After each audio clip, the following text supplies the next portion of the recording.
Ostlund with a nice cut, tries to send it across, he does, scores! Ostlund to Doan, and it's tied at 2 in Anaheim. 5-on-5, the Sabres are flying. An oddity to say the least, but the Sabres fell short last night to the Anaheim Ducks by a score of 6-5 in overtime. That concludes the Western trip as they return home to host the Bruins at 7:30 at KeyBank Center on Wednesday.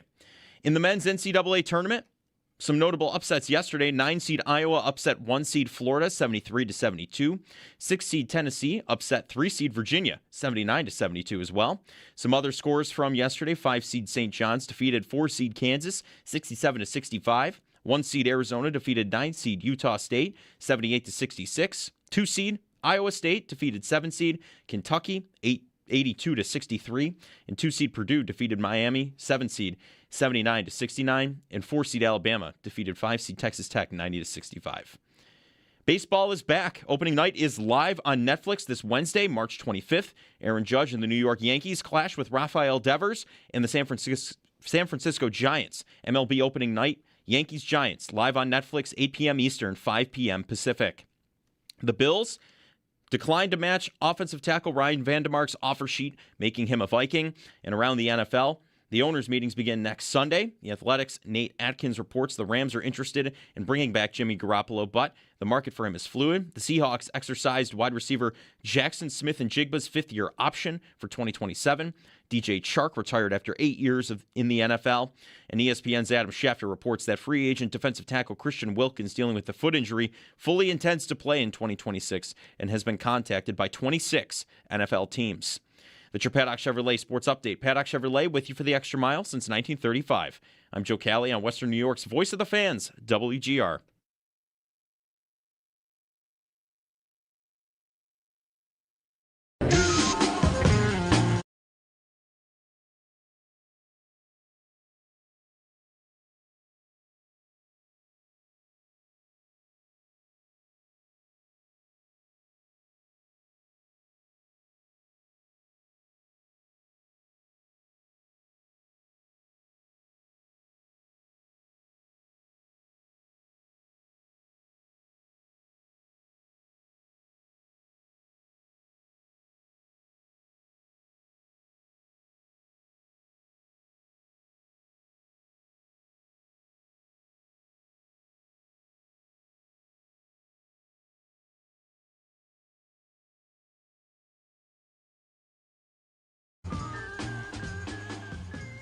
Happy Monday. Good morning. Howdy.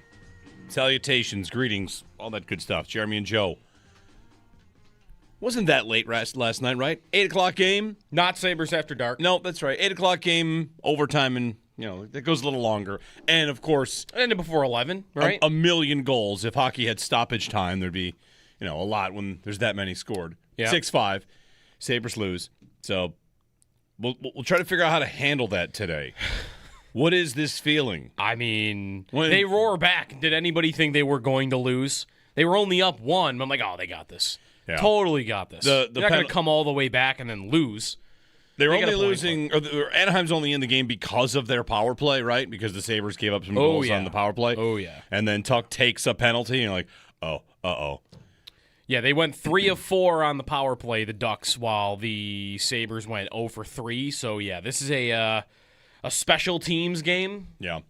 Well, I'll save this. This is not the stat of the day. We've got something much more important for that later today. But the Ducks tied the game with 1:44 to go. Mm-hmm. They've done that 8 times this year. No other team in NHL history has more than 6. In the final, 2 minutes? In the final 2 minutes. Final 2 minutes? Yeah, the NHL record before this year was 6 times tying a game in the final 2 minutes. The Ducks have done that 8 times this year. Okay. So that's what they do. They're the Ducks, I guess. And before the game, I was looking into whether or not we should expect river hockey out of this one. And the Ducks play river hockey. That's who's the – if we're looking to insult teams. But I'm not getting rid of that because we are the river hockey wagon Sabres. But the Ducks are like 6th in expected goals for and 30th in expected goals for against, like the bad way where they give up a lot of chances. Yes, yep. And the Ducks, watching that game, they looked fast and scary, and I thought they were I thought they were as fast a team as I've seen the Sabres play against in a while. Yeah, they're quick. Usually the Sabres are the fast team, and last night they were two fast teams. Yeah. So. I mean, they are good and young. Like, all their guys are, you look at their list of, like, leading scorers on the year, and it's 22, 21, 20. Yeah. Like, those are their top 3 guys. Like, they're fast and they're young. So, I don't know if they're good yet, but they're getting there, right? Like, they're winning their division. Yeah. Division's like the worst we've ever seen, but right. 82 they points, are winning it. 13 points behind the Sabres, but also winning their division at the same time. They're doing fine. What's their pace? Their pace is like 95 points on the season. You know, in the East, they would not be in a playoff spot, but in the Pacific, you're in first place. It's just kind of how the season goes. Yeah, I mean, up and down the ice, like, I think the Sabres can play that way. It was infuriating me more over the weekend, the idea that they were, like, it's almost sticking now as a joke, right? Like, as a mockery of the guy that called them a river hockey team, because they are not a river hockey team. They still, to me, they are not that. Can they play that way if the opponent dictates that type of game? Sure, like, the third period, Lindy even said it, like, they played we're going to have to play all-out pressure, and Lyon's going to have to make some saves. Like, I even told him that in the second intermission. You're going to have to make some saves because, why? We're down 2. We're going to have to go full court press, all out, and they did, and they won that period 3-1. Like, they can play that way. I just don't think they choose to play a river hockey style on a game-to-game basis. So, I was getting a little annoyed at that over the weekend. Like, the guy that said it, not that we're having fun with it. I can't be annoyed with it. It's too good. The shirts are too good to be like, mad at us doing it. And it's made it so far, one player accusing the Sabres of playing river hockey, that I was going to bed. It's 4-2 Ducks. Like, all right, I'm going to start to get ready for bed. And then I get a text, and because the Sabres comeback kind of happened pretty quickly from the 4th to the 5th goal. Yeah. And the text is people whitewater rafting. And I'm like, this clearly means the Sabres have stormed back. Yep. So, hey, all in on all the river hockey stuff. Yeah, the Power and Benson goals are a minute and a half apart. Yep. Minute 32 apart. That's when I got the whitewater rafting text in one group chat. So, hey, this Sabre season has a language all its own. The KeyBank Center's cleared out. They're going to pick up the basketball court. We're going to be there for a homestand this week and moving forward for that. That's great. Boston on Wednesday, and the next phase of, like, all right, let's keep this thing rolling, pushing towards wherever it's going to go. I mean, Bruins, Red Wings, Islanders, what you've got in this 4-game homestand are 3 potential series previews. Yeah, you're going to start seeing teams that you might see in the first round. I mean, those are – Ottawa's not too far away, right in there. Yep, Let's see, you go. It's the first game after the homestand. Yeah, so 3 of the next 4 are teams – 4 of the next 5, are teams you could see in round 1. If you stay in the top division spot, especially – your odds of playing Boston, Detroit, the Islanders, or the Senators is really high. Like, it's more than 50%. If you look at Hockey Stats odds on that, like, Montreal's the only team really above any of them. So, series preview could be used as a headline on, like, any of these games coming up. Series preview. Are we doing enough? Have we done enough to? It's difficult because they're going to make the playoffs. Yep. We do know that. It's not like the Bills where there's a moment Tyler Boyd scores a touchdown and we can all go crazy. It's ending. The Jets are now on the clock again, and the Sabres did not lose ultimately the longest drought in North American sports history because the Jets now have that, right? There's always the Jets and the Sabres going back and forth. They were tied.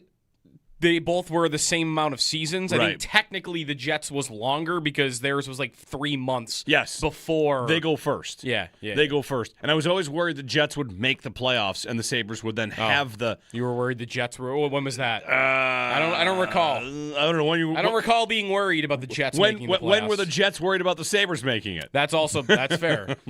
Maybe when Rodgers signed there, I might have thought it for 1 second. Yes. Like before he had played a game. Right, win 9 games and get in somehow. Yeah. So they were the division favorites going into a season once. Which is like one of the craziest things. It's crazy that was true. If Whoever set those odds must be looking back like, That they should have to put a sign on his door or in his office. I once made the Jets the AFC East favorite over the Bills. The people bet it, and it should be the number one argument against it anytime we're talking. Yeah, but guys, who cares if they lost 2 in a row? The Bills are still the favorite. We do that all the time. But obviously the Bills live in a different world than the Jets. Are we doing enough to mark it being over? Have we not? Do we have to wait longer? Right? Like, it's going to end. It's going to end. It's a matter of how it ends or when it ends or when it officially ends or what they're even chasing. The race I still keep looking at is they are now 9 points up on Montreal. Montreal does have 2 games in hand, but 9 points up, and the Sabres have 11 to play. So you're 9 points up, and you, of course, have the tiebreaker. It's like Montreal would have to pass them by 10 points in Montreal's 13 games. Right. You know? If Montreal were to go unbeaten in that stretch and get 26 points, that puts them at 102. The Sabres have the magic number to clinch a home opener. 112. 112. I did the math wrong there. 112. 6-11 math doesn't count. Yeah, that's right. Before 7 a.m. So the Sabres to clinch a home game, I don't know. I don't want to do that math now before 7 They'd have to go like 500. Sure. Roughly. Yeah. Roughly. They got 11 games left. You would need, like, you might need 17 like, points? 8. You might need like 8 wins. Well, Montreal's not going to run the table. They're not going to win 13. They're also not going to do that. No, they're not going to win 13 in a row. No, making up 9 points in 11 games. Has it ever been done? I don't even know if it's been done for a division or if it's been done for a playoff. I mean, I'm sure maybe someone's come close, but no, it's very. I mean, it's got to be under 1%. Their odds to not host game 1 at home. Let alone, I know to make the playoffs, they're a 99.94. We are into the hundredths for their playoff probability. Yeah, that's what I want. I want to know when they officially can clinch or what the most likely for them to clinch is. Because for that, I mean, the first team out just can't mathematically, by the way, that is now the Red Wings. 84 points. As everybody predicted for like the 3rd year in a row, they're in a spot all year. They're not that good. They're going to fall out. What's happened? They've fallen out. Yep. The Red Wings are right now they are 11 points behind you. So we are still, I think, a ways away from they have enough games left to mathematically make up the points. I mean, what's the earliest that could happen? If you're at 11 points, you need to be at 11 points with 5 games to go. So maybe in 6 games, 5 or 6 games, they can have that clinched. If you want to do the pace, Detroit's pace is about 98 points as the last team out. 98? Yeah, or first team out, if you want to say that one. The first team, 98. Like, think about that. When we started this whole season and Lindy's 5 was a thing, getting 6 out of every 10 points. Mm-hmm. That was going to get 6 out of every 10, and I believe that pace was 96. And it ends up being pretty close. 98 looks like the first team out. If they had done 6 out of every 10, they would ultimately miss, but it was in the ballpark. And right now, you tweeted numbers on this division and where it stands in the history of this format, that not only are the Sabres, about to end their drought and make the playoffs, and our lives are going to be different because of it, or our hockey lives at least, that this division is as good as any has been in this format. Yeah, it's the highest points percentage of any division since they went to 7 and 8 team divisions. Is that just taking every team in the division and their win-loss percentage? Yep. Yeah. Their points percentage throughout the whole thing. And part of that is the bottom a little bit. Like, there's no team in the Atlantic right now. Well, this was true as of yesterday. There was no team that was below 500. Right. Like, Toronto was in last, and they are exactly on pace for 82 points. 29, 29, and 13. In 82 games. Like, so you do not have a 50 or 60-point team like you will sometimes get. That is helping it a little bit. But, yeah, you've got 4 teams on pace for 100 points in this division. And they have 2 that are on pace for, 98. Like, you've got a lot of good teams. I don't know if people feel like they have a lot of great teams. Part of it is 3 of the top 4 have never really been to the playoffs lately. And this Bruins team, I think everybody knows, is not the same Bruins team from 5 years ago, 6 years ago. So I don't know if they have the reputation as being like, this is the best division we've seen, but statistically, as of yesterday, it was the best division. There have been 52 of them in 13 years, and this is the best one that have been this large, right? Like, because, easier to win a 4-team division, I think just in general, than it would be to win. I've got to be number 1 out of 8 different teams. And I've got to play all these teams all the time, and none of them are really like the worst that we've ever seen, the worst in the league. I don't have a Vancouver in here that's on pace for like 65 points. Right. So that does matter to it, even if I don't know how many Stanley Cup contenders people would consider this division to have right now. Maybe most would only consider there to be 2. I think most would consider there to be 3. Montreal? Yeah, most Cup final, Cup previews, Cup who are the contenders, who are the top 5, top 7 that I see do include Montreal. I mean, they are 7th in the NHL in points. You know, like, are there 7 Stanley Cup contenders? But probably, right? Like, it's hockey. I would think 7 of the 16 teams can win the Cup. So, yeah, that's probably fair. So maybe there's 3. Yeah. It'll be a crazy good accomplishment. Don't forget about Ottawa, who people think is actually good, and if they get in, Ottawa's. I know the lesson on odds was already given this segment, but their odds to win the Stanley Cup, I think, are better than Montreal's and better than Boston and Detroit's, even though they are not currently in a spot. They're 3 points behind Detroit. Yeah, they are 3 points behind Detroit. You go to Stanley Cup odds right now, they are right behind the Sabres. Ahead of Pittsburgh, Montreal, Detroit, the Islanders, and the Bruins. Yeah. Like, they're getting respect. One thing about last night's game, it fits in perfectly to the goalies have been alternating starts, because we got our first bad Lions start in how long?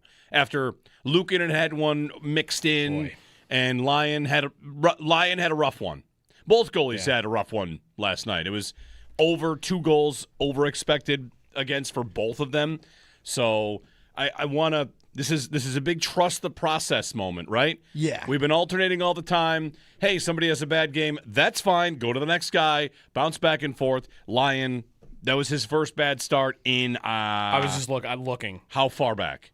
2 months? It's been a while. Yeah. Yeah. The goalies are going to have a bad night once in a while. And he's been really good to me at sort of stabilizing when he's had one. And last night he just couldn't really find it. He just was all over the place. He didn't look like he could read anything. He just looked like his processing was off than anything else to me. You know, it's funny. You could have missed the whole game and seen the overtime winner, and this is just total perception, but the speed he skated off the ice, to me was like it was never my night. I just want to get out of my gear. I'm done. I'm done. 100%. That was like I just didn't have it. Yeah. My team tried to help me out. Not even that goal was like his fault. 3-on-3, like stuff happens. Yeah. But like sometimes a guy will give up that goal, and slowly he was out. Yeah, he See you knew. later. He was like, I gotta go. It's just over. But that's the thing is when you've been getting the results you've been getting from these two guys, you have a night like last night and you're like, all right, just flush it.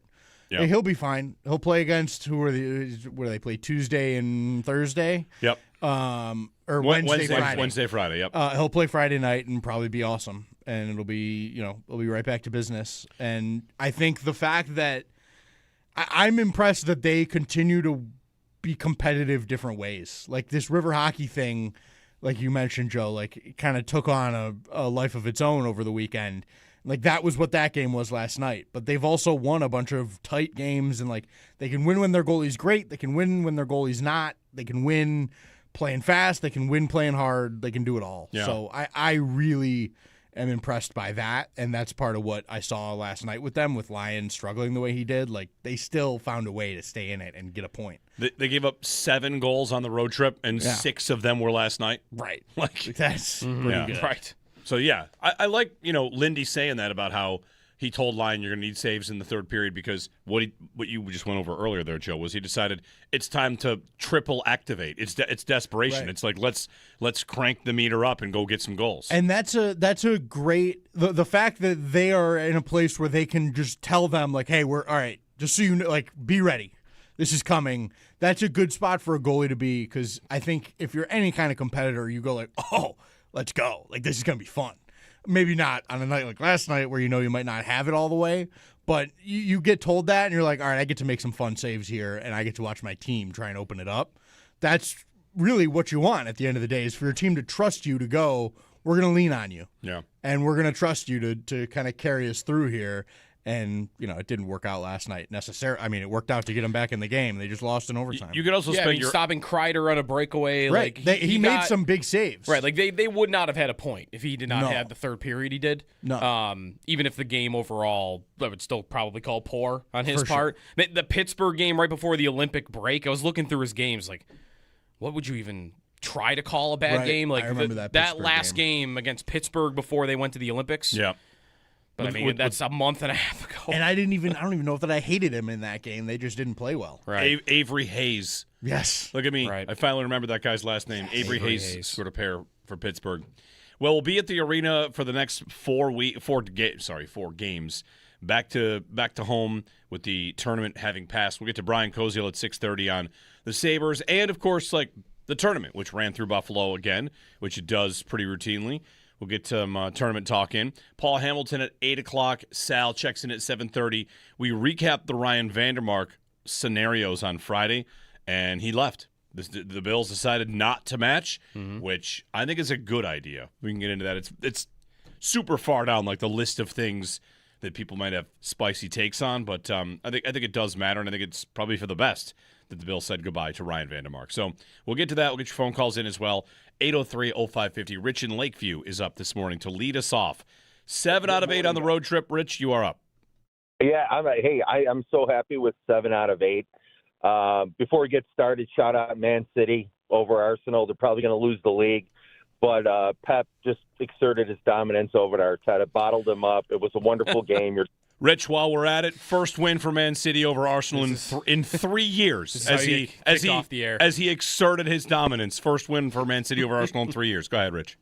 No, hey, listen. My yin-yang experience with Owen Power, forgive him when I found out he's the only Sabre who actually reads books over him. So it proves to me Shoresy is not a comedy show but a documentary. But going into this and looking at it as a coach and organizationally, 7 out of points is a bonus, whatever Lyon did in the third period. But even more so than home ice advantage for 4 games, in all seriousness, with what happened yesterday and just the long road trip, I'm glad the Sabres get to get home and have an actual practice to fine-tune, work on things, PK, power play, situational awareness with the penalties in the last couple minutes. That's what I'm looking for here, just to tune up. Listen, I'm not going to jinx it and say they're going to. It's 99.99999. I'll be like that guy who knows pi up to the 100th level off the top of his head until there's an X in the newspaper or wherever you get the information from. But I'm really looking forward to just everybody getting down there, getting a little bit of rest, but just work on some X's and O's and fine tune. And I think that's where we're at the point, because I don't with this Olympic schedule, I don't think any teams and with injuries have any chance to really practice at this level. And that's what I'm looking for. Great weekend, great road trip. Let's go forward. Thanks, Rich. Yeah, these 2 days between games, Monday, today, and tomorrow, is the first time they've had that since the Olympic break, and they will have that one other time before the end of the regular season, which is April 10th and 11th. So the idea of having 2 days, actually April 10th, 11th, 12th, they have 3 days between games. So this is the longest little gap they have, just a Monday, Tuesday, if they want to fine-tune. Lindy might also want to just rest, Yep. So Tampa lost last night, by the way. In overtime. You didn't gain one, but you didn't lose one. No. Last night. And when the third periods of those games were going on, Tampa was down by 1, Sabres were down by 2, and that's how I was thinking, all right, if they lose and I lose, it's fine. Because that's the team I care about the most right now. If my lead stays at 4, I'm all good. Yeah. Then the Sabres, there was a point where the Sabres were leading while Tampa was still trailing. So I thought they were maybe going to get it to 6 last night, but 4 is still good.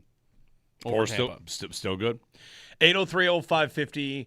I watched that Carabao Cup final. All turned on a goalie mistake. Good times. Good times. Play your backup keeper. It's what's going to happen, maybe. They play again in a game that probably means more. Maybe. It might not. It might mean more. It might not. It's April 19th. It's forever away. The Sabres will be playing playoff games when that game actually happens. That could be the night. That could be the night. It opens on the 18th, I think. Yeah. So Playoffs that could be their game one. Playoffs open 18-19 that weekend, Saturday, Sunday. 803-0550 on the tournament.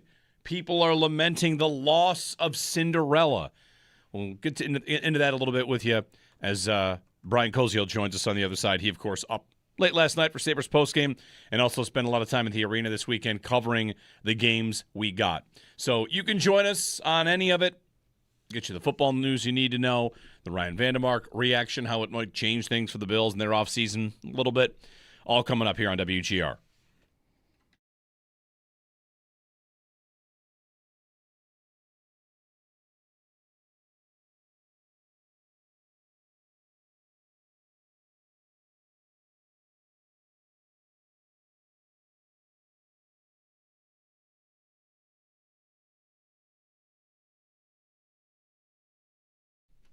Hey, Buffalo, Sneaky Joe DiBiase here. People are pretty happy.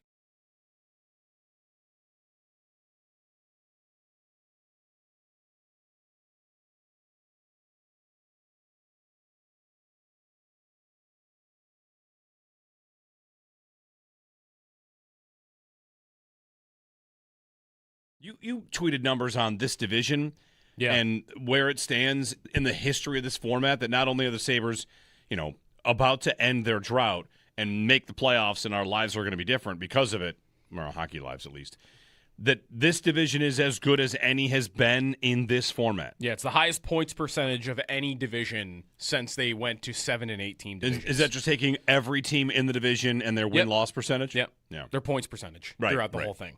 And part of that is the bottom a little bit. Like, there's no team in the Atlantic right now.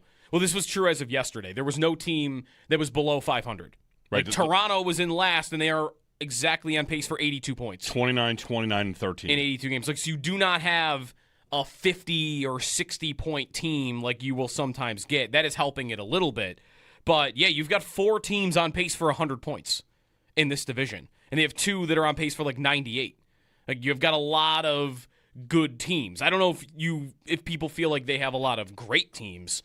Part of it is 3 of the top 4 have never really been to the playoffs lately. And this Bruins team, I think everybody knows, is not the same Bruins team from 5 years ago, 6 years ago.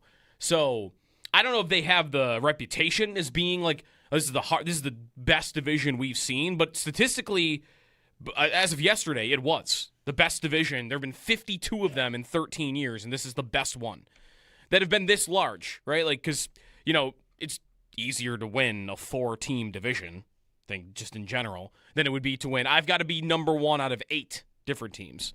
And I've got to play all these teams all the time, and none of them are really like the worst that we've ever seen, the worst in the league. I don't have a Vancouver in here that's on pace for 65 points. So that does matter to it, even if I don't know how many Stanley Cup contenders people would consider this division to have right now. Maybe most would only consider there to be 2. I think most would consider there to be 3. Montreal.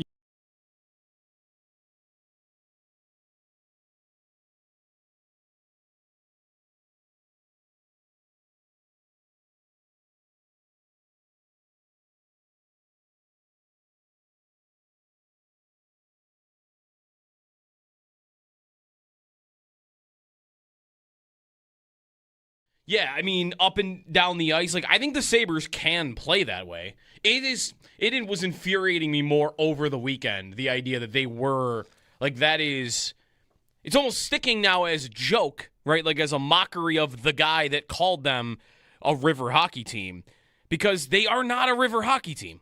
They still, to me, they are not that. Can they play that way if the opponent dictates that type of game? Sure, the third period, Lindy even said it. They played we're going to have to play all-out pressure, and Lyon's going to have to make some saves. I even told him that in the second intermission. You're going to have to make some saves because, why? We're down 2. We're going to have to go full-court press, all out, and they did, and they won that period 3-1. They can play that way. I just don't think they choose to play a river hockey style on a game-to-game basis. So I was getting a little annoyed at that over the weekend. The guy that said it, not that we're having fun with it. I can't be annoyed with it. It's too good. The shirts are too good to The be shirts- mad at us doing it. And it's made it so far, one player accusing the Sabres of playing river hockey, that I was going to bed. It's 4-2 Ducks. Like, all right, I'm going to start to get ready for bed. And then I get a text, and because the Sabres comeback kind of happened pretty quickly from the fourth to the fifth goal. Yeah. And the text is people whitewater rafting. And I'm like, this clearly means the Sabres have stormed back. Yep. So, hey, all in on all the river hockey stuff. Yeah, the Power and Benson goals are a minute and a half apart. Yep. Minute 32 apart. That's when I got the whitewater rafting text in one group chat. So, yep. Hey, this Sabre season has a language all its own.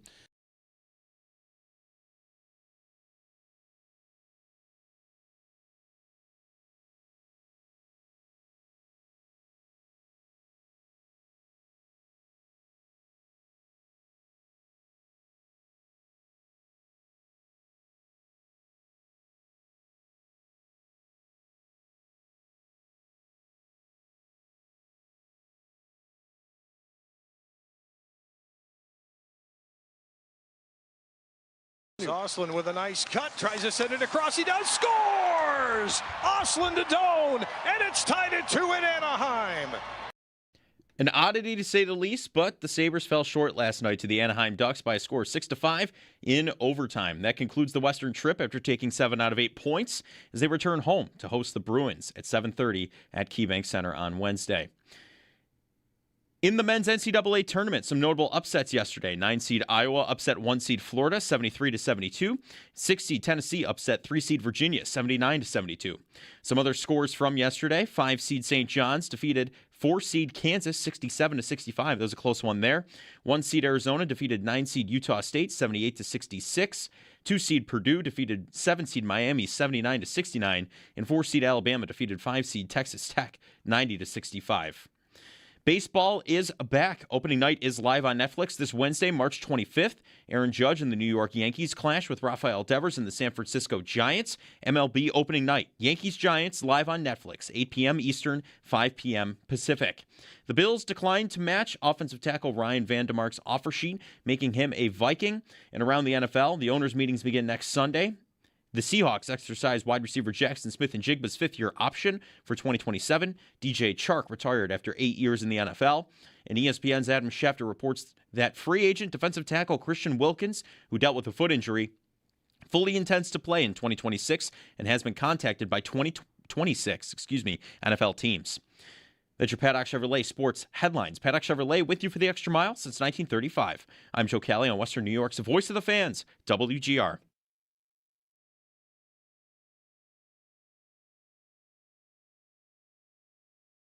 There's one off the bar and in. The Sabres have tied the game right off the faceoff. This team just won't quit, and Owen Power with some sweet music in Anaheim. Dan Dunleavy on the call. One of the first moments of the game. For the moments in your life, go forth to Firth Jewelers. Sabres lose in overtime. They had a 5-4 lead in the third, gave up a power play goal, gave up the game winner in overtime. They get 7 out of 8 on the road trip, and that's that. Not a bad trip. 7 out of 8. Nearly took them all. That would have been, rude to take all 8 points on a Western Conference swing, but for a minute it looked like they would. Anyway, they stay atop the Atlantic. Been living here for a while.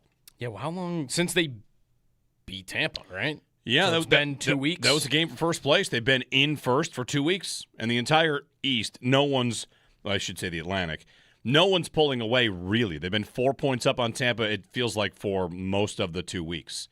Like, soon after that game, the Sabres won their next and Tampa lost their next. They had a letdown against Columbus.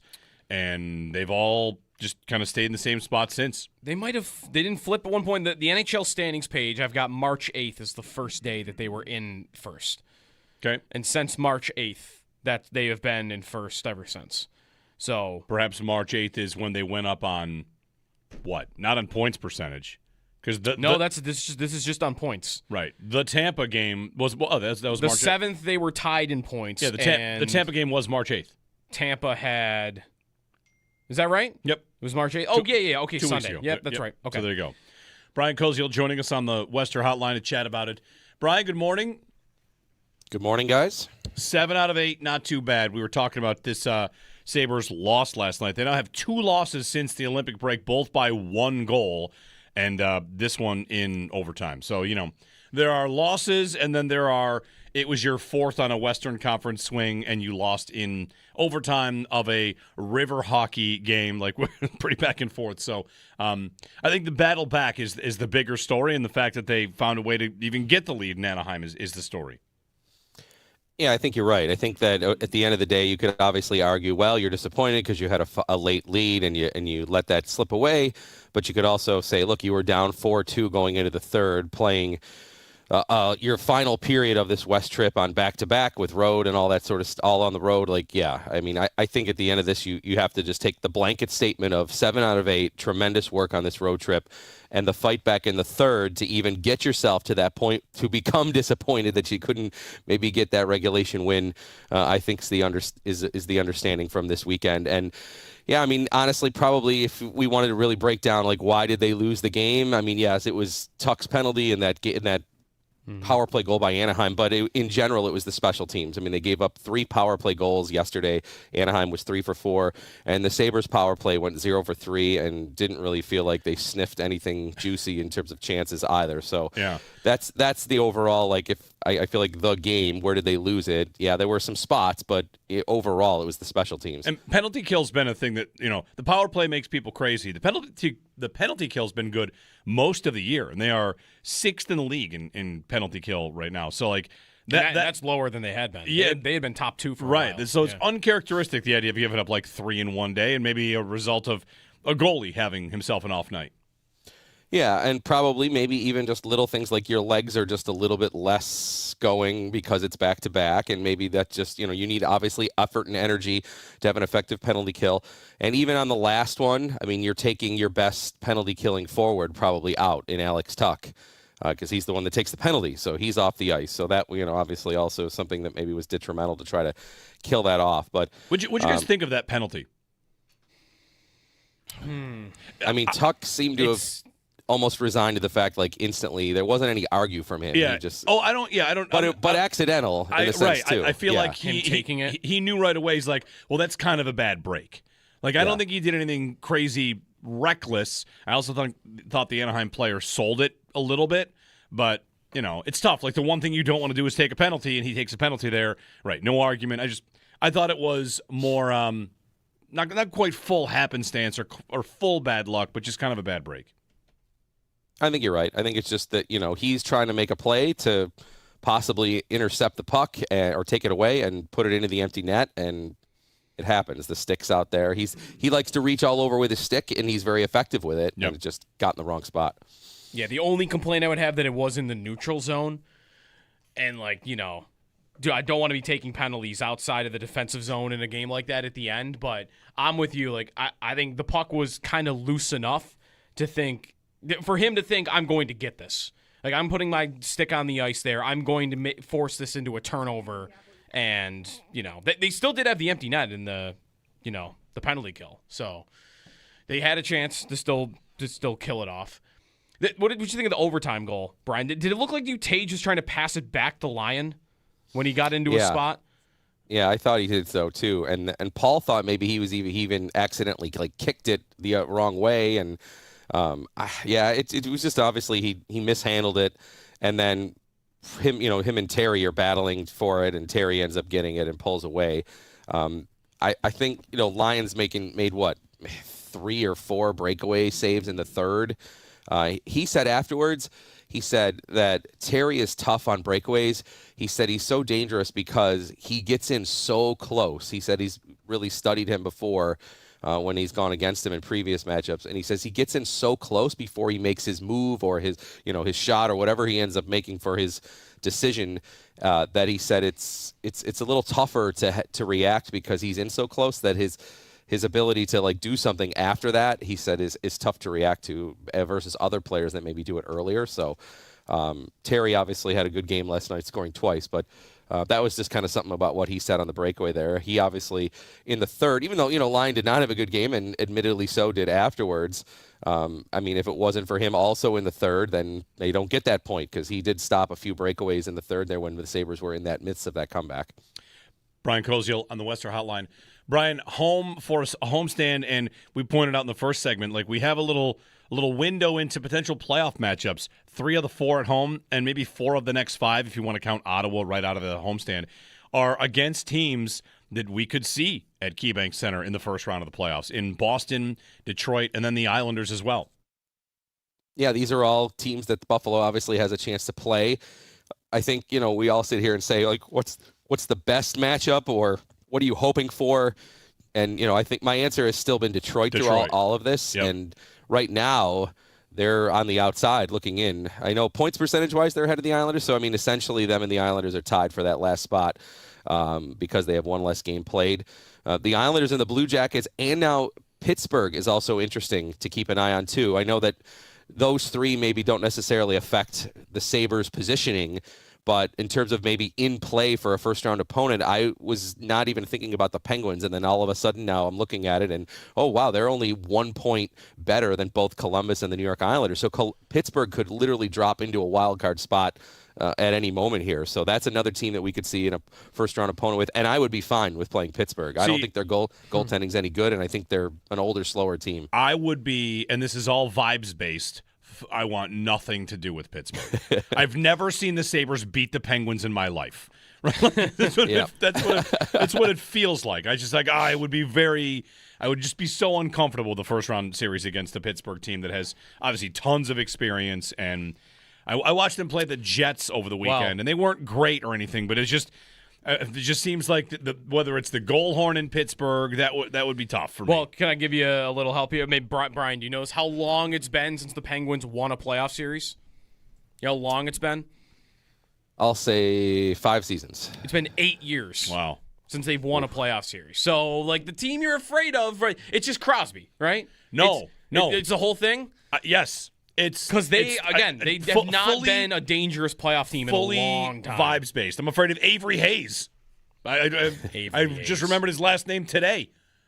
Anyway, if there's any layer to the Sabres' lack playoff experience playing a team that maybe has some, I guess maybe that is an argument for you. And you're right. I think Crosby's label on it, like his sticker is big on the top of that experience label there for sure. Dahlin will just get Malkin suspended again, and then that's half of the experience right there. Yeah. Gone. 803-0550. Brian, you also spent a lot of time at the arena this weekend covering the NCAA tournament. It was it rolls through Buffalo. It feels like it's a well-oiled machine at this point, right? Like people come to Buffalo, the games roll off, goes off without a hitch, Sabres come back. I wonder, your thoughts on the talk big picture for the tournament here. It's kind of true of this area also, which is the lack of Cinderella. Do you buy it as a real big problem that's explainable by NIL and the portal, or do you feel like it's just kind of a couple of years here where this is just how it's gone? Yeah, 2 straight years. There's been no major upset, at least in the opening weekend, other than maybe what we saw with Florida. But I'm not considering Iowa some sort of Cinderella story. It's probably a factor that you're maybe not spreading out the talent as much. That obviously the larger schools are able, the power schools can spend more money, and there's more talent heading elsewhere. But for me, for basketball, again, like it's not something, it's still just a lot of times one player can make or break it for you. So, I still feel like the mid-majors have an opportunity if you can just land one player and your team can be great because of it. But you're right. On paper, the last 2 years have been the worst 2 years in terms of the madness being mad. We're not getting it in Buffalo, unfortunately, even though I thought we got an attractive set of big-name teams and powerhouse teams. We didn't really, unfortunately, get that down to the final minute game that we have had in previous outcomes when we've had it in the rotation. We did get, the madness, what was the Kentucky one, the craziest one? With Santa Clara. Santa Clara, Kentucky was amazing. Last night, St. John's and Kansas was great. Mm-hmm.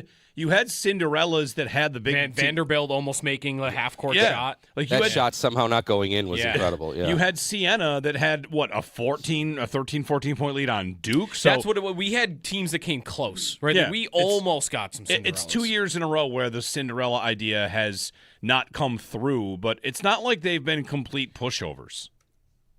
I would agree.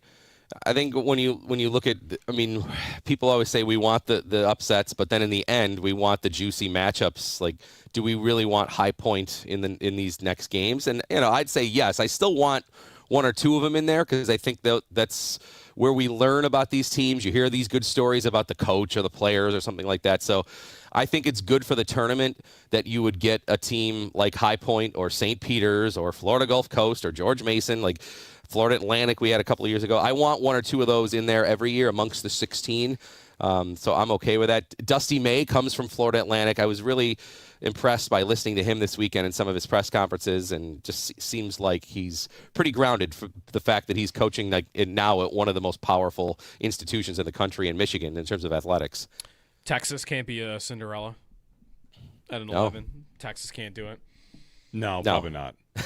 Probably they have no problem with NIL money there at Texas. That's fair.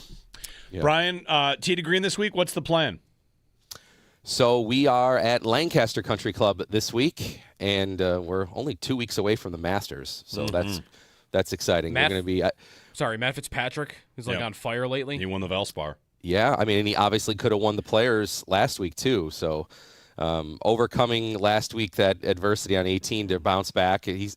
When he was interviewed last week, he said, on to the Valspar, kind of a Bill Belichick almost. Yeah. Valspar starts this week. Like, he was ready to – I think he thought he played so well. He was kind of like, I can't wait to get back out there.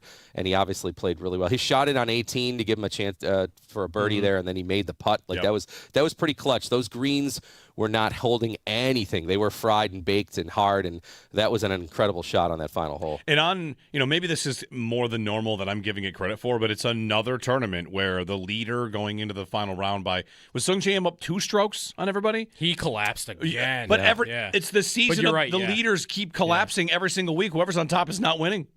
Yeah, we saw Oberg last week blow a lead at the Players. Yeah, it's creating some good drama, I guess. I mean, no lead is safe. Yep. But you don't want to be in the lead going into Sunday, I guess. I guess not. Yeah. Brian Koziel on the Western Outline. Thanks, Brian. Okay, guys. The Valero Texas Open is next week. Houston Open is this week, so 2 more, and then the Masters after that. So getting closer and closer to the Masters. It's a good time. I'm excited for the Masters. Who's your pick? Is that 3 weeks? Well, yeah, I think 2 weeks from today we'll be in Masters week, I think is what you'd say. There's 2 more tournaments still. Got it. All right. 803-0550 and 1-888-550-2550. The Masters, April 9th. Right around – everything's like, for me, in context of the Sabres and playoffs and everything. Jeremy and Joe, give us a ring. We'll talk with Paul Hamilton at 8, Sal Capaccio at 7:30 on the Ryan Vandemark news as he went to Minnesota, and the Bills have a hole at backup swing tackle. Yeah, I know. It's we're talking backup jobs, but that's the state of things. We also got a Joe Brady interview, maybe a preview of how he wants to run training camp. That from Lance Lysowski. Run through that as well here on WGR.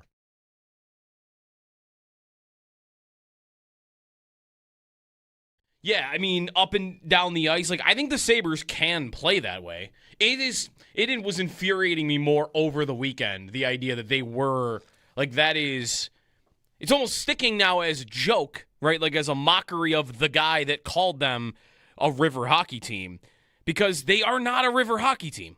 They still, to me, they are not that. Can they play that way if the opponent dictates that type of game? Sure, the third period, Lindy even said it. They played we're going to have to play all-out pressure, and Lyon's going to have to make some saves. I even told him that in the second intermission. You're going to have to make some saves because, why?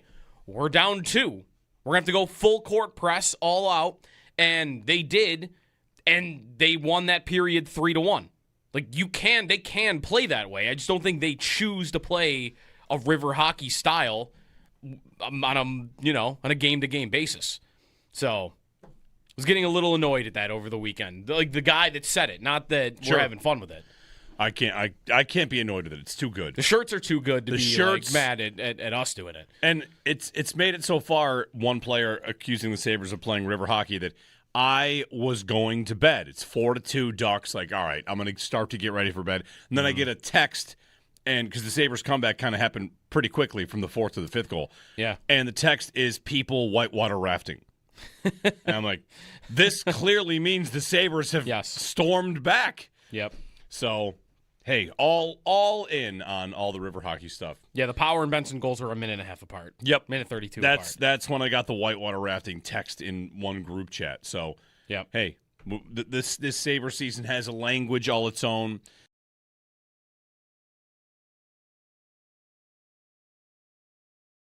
Seven out of 8, not too bad. We were talking about this Sabres loss last night. They now have 2 losses since the Olympic break, both by 1 goal, and this one in overtime. So, there are losses, and then it was your 4th on a Western Conference swing, and you lost in overtime of a river hockey game, like pretty back and forth. So I think the battle back is the bigger story, and the fact that they found a way to even get the lead in Anaheim is the story.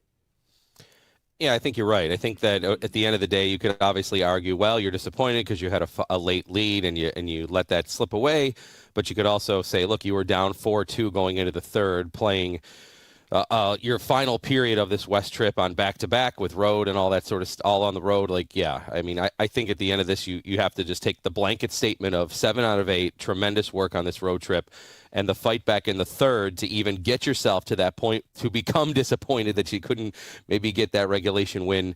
I think is the understanding from this weekend. And yeah, I mean, honestly, probably if we wanted to really break down like why did they lose the game, I mean, yes, it was Tuck's penalty in that power play goal by Anaheim, but in general, it was the special teams. I mean, they gave up 3 power play goals yesterday.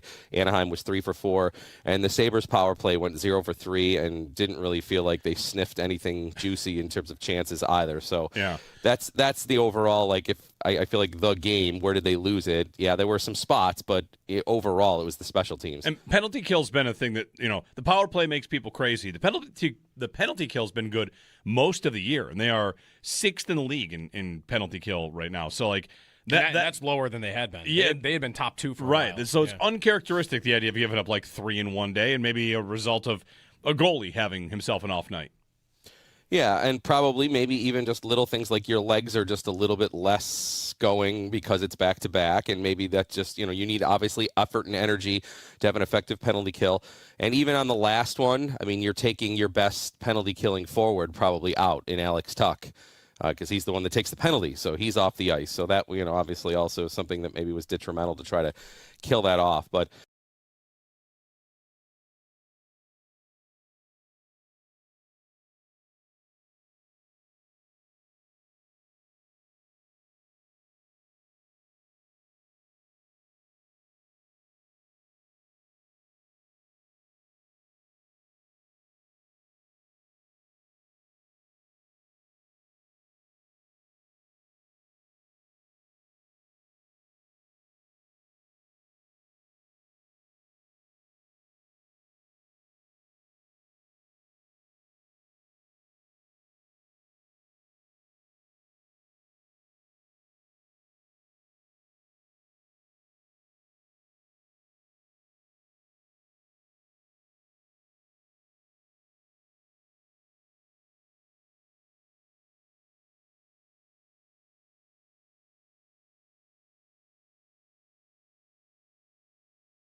Let's get the stat of the day for you.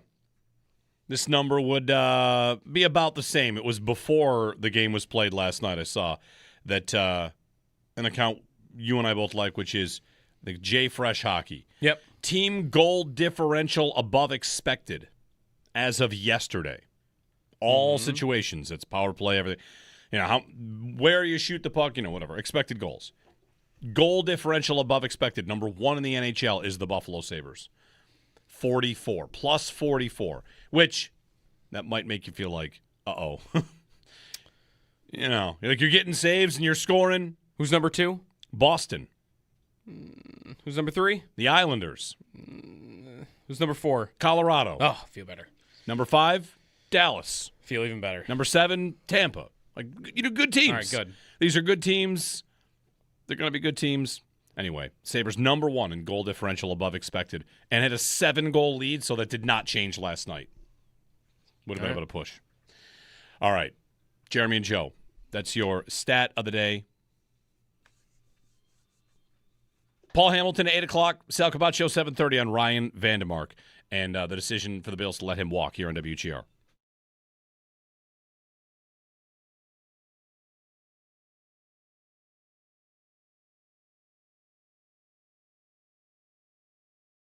Seven out of 8, not too bad. We were talking about this Sabres loss last night. They now have 2 losses since the Olympic break, both by 1 goal, and this one in overtime. So, there are losses, and then it was your 4th on a Western Conference swing, and you lost in overtime of a river hockey game, like pretty back and forth. So I think the battle back is the bigger story, and the fact that they found a way to even get the lead in Anaheim is the story. Yeah, I think you're right. I think that at the end of the day, you could obviously argue, well, you're disappointed because you had a late lead and you let that slip away. But you could also say, look, you were down 4-2 going into the third, playing your final period of this West trip on back-to-back with road and all that sort of all on the road. Like, yeah, I mean, I think at the end of this, you have to just take the blanket statement of 7 out of 8, tremendous work on this road trip, and the fight back in the third to even get yourself to that point to become disappointed that you couldn't maybe get that regulation win. I think is the understanding from this weekend. And yeah, I mean, honestly, probably if we wanted to really break down like why did they lose the game, I mean, yes, it was Tuck's penalty in that power play goal by Anaheim, but in general, it was the special teams. I mean, they gave up 3 power play goals yesterday. Anaheim was 3 for 4, and the Sabres power play went 0 for 3 and didn't really feel like they sniffed anything juicy in terms of chances either. So yeah, that's the overall, like, if I feel like the game, where did they lose it? Yeah, there were some spots, but overall, it was the special teams. And penalty kill's been a thing that, the power play makes people crazy. The penalty kill's been good most of the year, and they are 6th in the league in penalty kill right now. So, like, that's lower than they had been. Yeah, they had been top 2 for a right. while. So it's uncharacteristic, the idea of giving up like 3 in one day, and maybe a result of a goalie having himself an off night.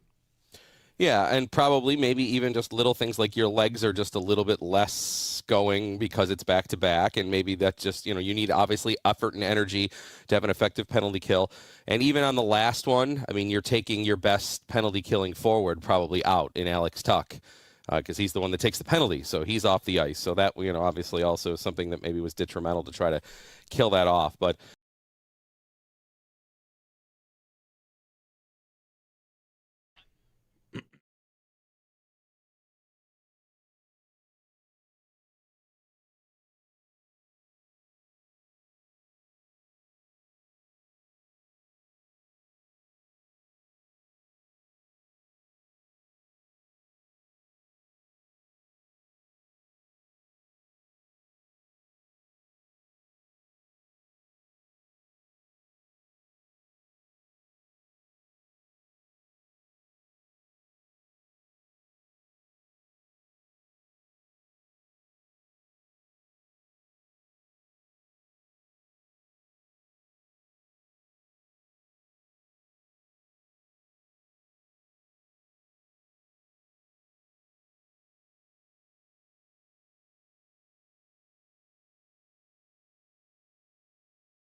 Osland with a nice cut, tries to send it across. He does, scores! Osland to Doan, and it's tied at 2 in Anaheim.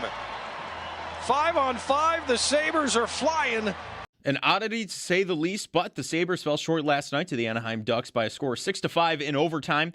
That concludes the Western trip after taking 7 out of 8 points as they return home to host the Bruins at 7:30 on Wednesday at KeyBank Center. In the men's NCAA tournament, some notable upsets yesterday. 9-seed Iowa upset 1-seed Florida 73-72 in a close one. The 6-seed Tennessee upset 3-seed Virginia 79-72. Some other scores from the tournament yesterday. 5-seed St. John's defeated 4-seed Kansas 67-65 in a close one.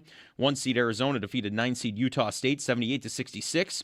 2-seed Iowa State defeated 7-seed Kentucky 82-63. 2-seed Purdue defeated 7-seed Miami 79-69. And 4-seed Alabama defeated 5-seed Texas Tech 90-65.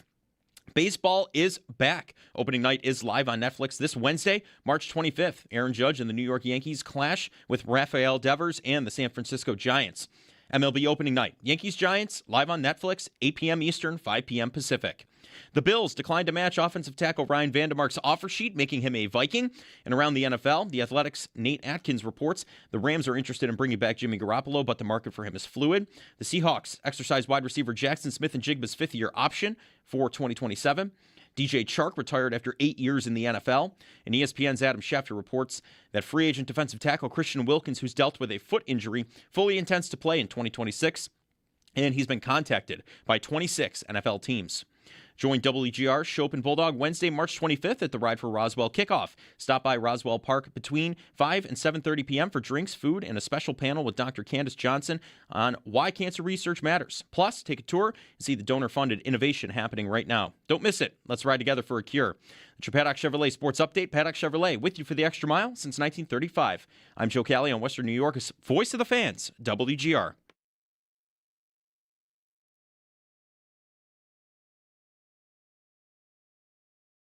Well, I feel like the Sabres story has transcended rivalry. You know, and when the Sabres were in town last, I was in the Sabres room and just seeing the vibe among the team, the likability, the way all of Rasmus Dahlin's teammates were speaking so lovingly about him with everything he went through. And just 15 years, the drought, very hard not to root for this team and this story. And I think that even markets that theoretically would be rivals of the Sabres are saying, hey, these guys have earned it. They're an exciting team. They're an easy team to like, and this market deserves a winner. Matt Larkin of Daily Faceoff. There's an article in The Athletic. Was it Dom Lucian who wrote about the Sabres bandwagon? It was Sean McIndoe. Sean McIndoe. Okay, thank you. Sorry. Brown. That's right. About whether or not the Sabres and whether Sabres fans would welcome a bandwagon with this team. Right. Good morning, Jeremy and Joe. They lost to the Ducks. They got 7 out of 8 on this road trip. They had a late victory against the Kings. They actually pulled away in the third period. Last night in the third period, they rallied to take the lead, ultimately lose in overtime to the Ducks. But 7 out of 8 on the road trip. And that conversation about like the bandwagon, how people feel about the bandwagon. Yeah. That's always, I don't know what to do with that question. What's the argument against it? The whole idea of sports is a community event where people come together. And if you're someone that checked out on the Sabres in their darkest times because you had, anything to do, I'm not going to hold it against you. Bandwagon fans, like the whole idea of a sports team and liking a sports team is a bandwagon. When they announce an expansion team in Vegas in the NBA, everybody that likes the team is on the bandwagon. What's the argument against it? You've been around watching bad hockey. I mean, a lot of us have. Mm-hmm. You're too good for it?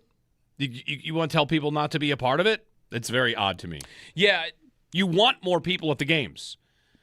You would prefer to be 6,000 people in the arena for a playoff game and say, at least there are no bandwagoners here. Like, what's the case? I don't mind at all anybody coming out of the woodwork, like in Buffalo or like in the area, that maybe used to be a fan and you checked out because it was forever this drought. I think Sean is writing more about like other teams. The hockey world is rooting for them and wanting to jump on the bandwagon as like they'll be the most liked team going into the postseason because of the drought and the fan base and because they are a fun team to watch. And I read his piece. Like, it was good. Like, part of he made the argument for both sides, and then, like, you vote. He only wanted Sabre fans to vote in his poll. And it was, like, I would see the argument against it. It's, we went through all of this. You didn't. Like, let us have our thing. Let us have our moment. That's not how I would approach it. I don't care. If a hockey fan in Oregon wants to root for the Sabres when the Stanley Cup playoffs show up, why am I going to be upset about that? Right. So, for me, like, it's whatever. I guess I would apply to the Bills. Don't we love it if the Bills are in the Super Bowl and you find out that 89% of Americans are rooting for the Bills? Aren't you happy about that? Right. No, yeah, like I would be. What Sean wrote of like option 2 is Sabre fans have suffered. Yes, they've heard your punchlines. They've been waiting a generation for this moment. That's exactly why everyone else should clear out and leave them alone. I don't even know what that looks like. Don't watch. Anyone who's managed to stick with this team for the last 15 years and beyond this has earned this. The rest of you haven't, so you don't get to crowd their territory. They're not your charity case. That was his option 2. Yeah. I'm an option 1 guy. I don't hold that approach. I just don't even understand what option 2 really would be. That if you're a fan of the St. Louis Blues and you're watching the Eastern Conference Final, you're rooting for the Sabres, a Sabres fan is going to write to you, stop it. Yeah. Like, I did think, though, because Sean is in Toronto and he's a self-proclaimed Leafs fan, is he talking about Leafs fans that are wanting to root for the Sabres? Okay. Is that who he's got on his mind? I mean, he doesn't say that. He says, like, hockey in general. Sure. But is he thinking about Leafs fans when he writes this article? Like, are there Leafs fans that are so demoralized with their team and 90 minutes south there's this fun thing that's happening? And we've said this before, like, the Leafs rivalry is more of a rivalry, I think, on our side of things because they take over the building and that's the meat of it. They have not been good at the same time in 25-plus years. So the rivalry, like, for them isn't really a rivalry. Like, I don't think Leaf fans have ever really hated the Sabres. So for them, it might not be hard to just say, like, likable Sabres. Mm-hmm. They play the Bruins in round 1. I'm all in. Maybe that's who he's thinking about. Maybe. Does that change anybody's answer, though, even if it's Toronto fans? You find out that Bruins fans are rooting for the Sabres, you're mad. You're feeling like your little brother getting a little bit of a pat on the head. I think what it is you've been taking heat from all these. I think anyone that is just a general hockey fan that wants to jump on, I think that's fine. I think the problem people run into is when it's somebody that they have seen pile on the disaster of the Sabres for the last 15 years that then goes, oh, well, I'm going to root for these guys now. This is fun. I think people are mad that people are flipping sides. People had so much fun dumping all over us and dumping all over the team and the organization that now you want to come back and say, oh, this is awesome. Good for them. Are we sure we weren't those I was going to say people? counterpoint. We are allowed to? I think, well, I mean. Because no one has done that more than us. Sure, but I think but we are fans of this team. Sure. And we are here and we are with them. Yeah, we don't swoop in when they lose an embarrassing game to go like, ha, ha, ha, ha. Right. Like, there's none of that. Let's do this. The Jets in 5 years finally get good and have a chance to, like, go to the Super Bowl. Right. And we like some of their players because everybody's dunked on the Jets forever. Yeah. Jets fans would say, like, no. This is our thing. Don't support us. If you didn't love us at our low, you can't love us at our high. Well, you're not actually my team. I'm just trying to watch a game. You know, that's where I think people are fine. Like, you want to watch the Sabres go like, oh, this is cool, good for them. That's one thing. But to go past that and get to like, oh, I'm a Sabres fan now. I get them. I'm in with them. Yeah. And that's where people go like, you're not in the club. You're not in with us. You weren't here. You were making fun of us. And you don't get to come in and enjoy the spoils of the fun now that you were having all the fun before when we were terrible. Yeah. Like, I know we were all a part of, like, this is a joke, look at this, but we were also miserable because we loved them. Other people were not miserable watching them be horrible. They were enjoying it and going, this is hilarious. Look at these guys. I don't know how many people are like really enjoying it though. Like There were because you've got to really 100% there were. You've got to hate the team. Yeah. And who thinks about the Buffalo Sabres for 15 years that isn't in Buffalo? There Boston, maybe a little for a couple of years. Like, again, Toronto, we have not existed for them, like, to even care about it on that front. Except maybe, like, the people that are in the building, and that's why you wouldn't want Toronto. But I don't know how much that happens. Like, to me, I'm actually hearing a lot of the opposite of when they're winning now. It's a lot of, that's a cool story because it's cool for those fans. Yeah. Like, that is what gets sold a lot. So, like, I could put myself in that spot. I do this with other teams, thinking, what's that fan base like? If they've been Seattle, when the Mariners were good a couple of years ago, I was rooting for them in the playoffs because Seattle fans are nuts, and they've suffered through 20 years of a horrible team. Okay. That's a cool story for them. In that conversation, maybe this idea that like there's this group out dumping on them is overestimating how many there are that have done that. That's what I was. Because it's not like you spent the last 20 years dumping on the Mariners. No, they don't exist. You're just like, oh, look at them. This is the tournament. This is Cinderella, is it not? Yeah. If one of these teams had made it to the Sweet 16, High Point. Oh, where have you been on High Point the last 10 years? I didn't even know they existed. Right. And now I think they might be kind of fun, so I'm rooting for them to win a couple more games. I think you've got to rate first and then go through the misery in that way. Like, that would be a college basketball team like, maybe that'd be Syracuse. Sure. Right. Honestly, right now. Like, you got to matter as a program first, and then, like, that is the Jets. The Jets, the fact that they are a joke is a story. Like, that matters on the football landscape every single year.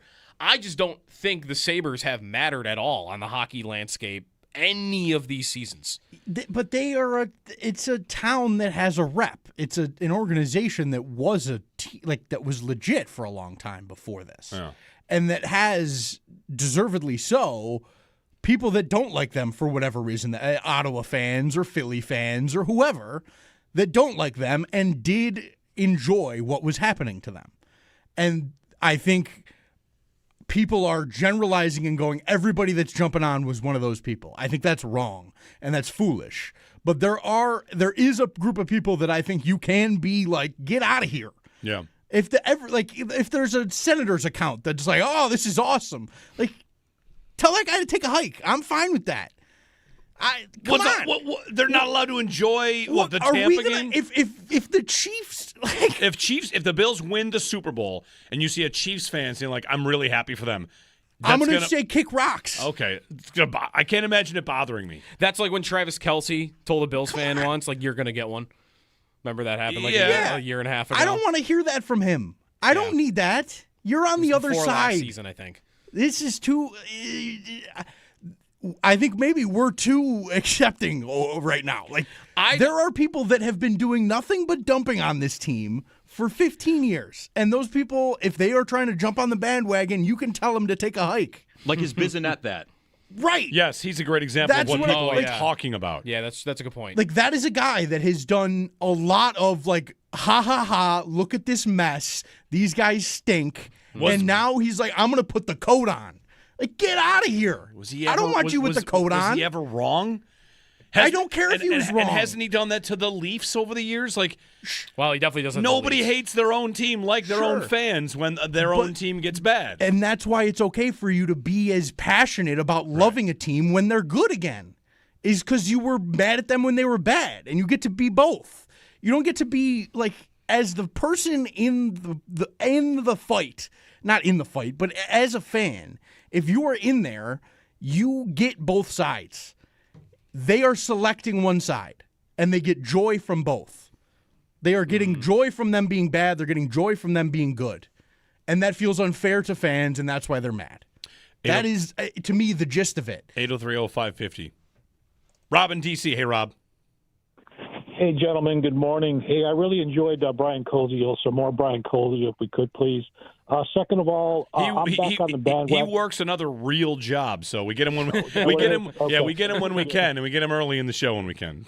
Yeah, thanks for that. Hey, I'm back on the bandwagon. I'll be going to the my first Sabres game here in D.C. in years. There's usually a respectable turnout of Sabres fans, but I'm hoping for a big turnout because I think the Caps playoff hopes are flickering.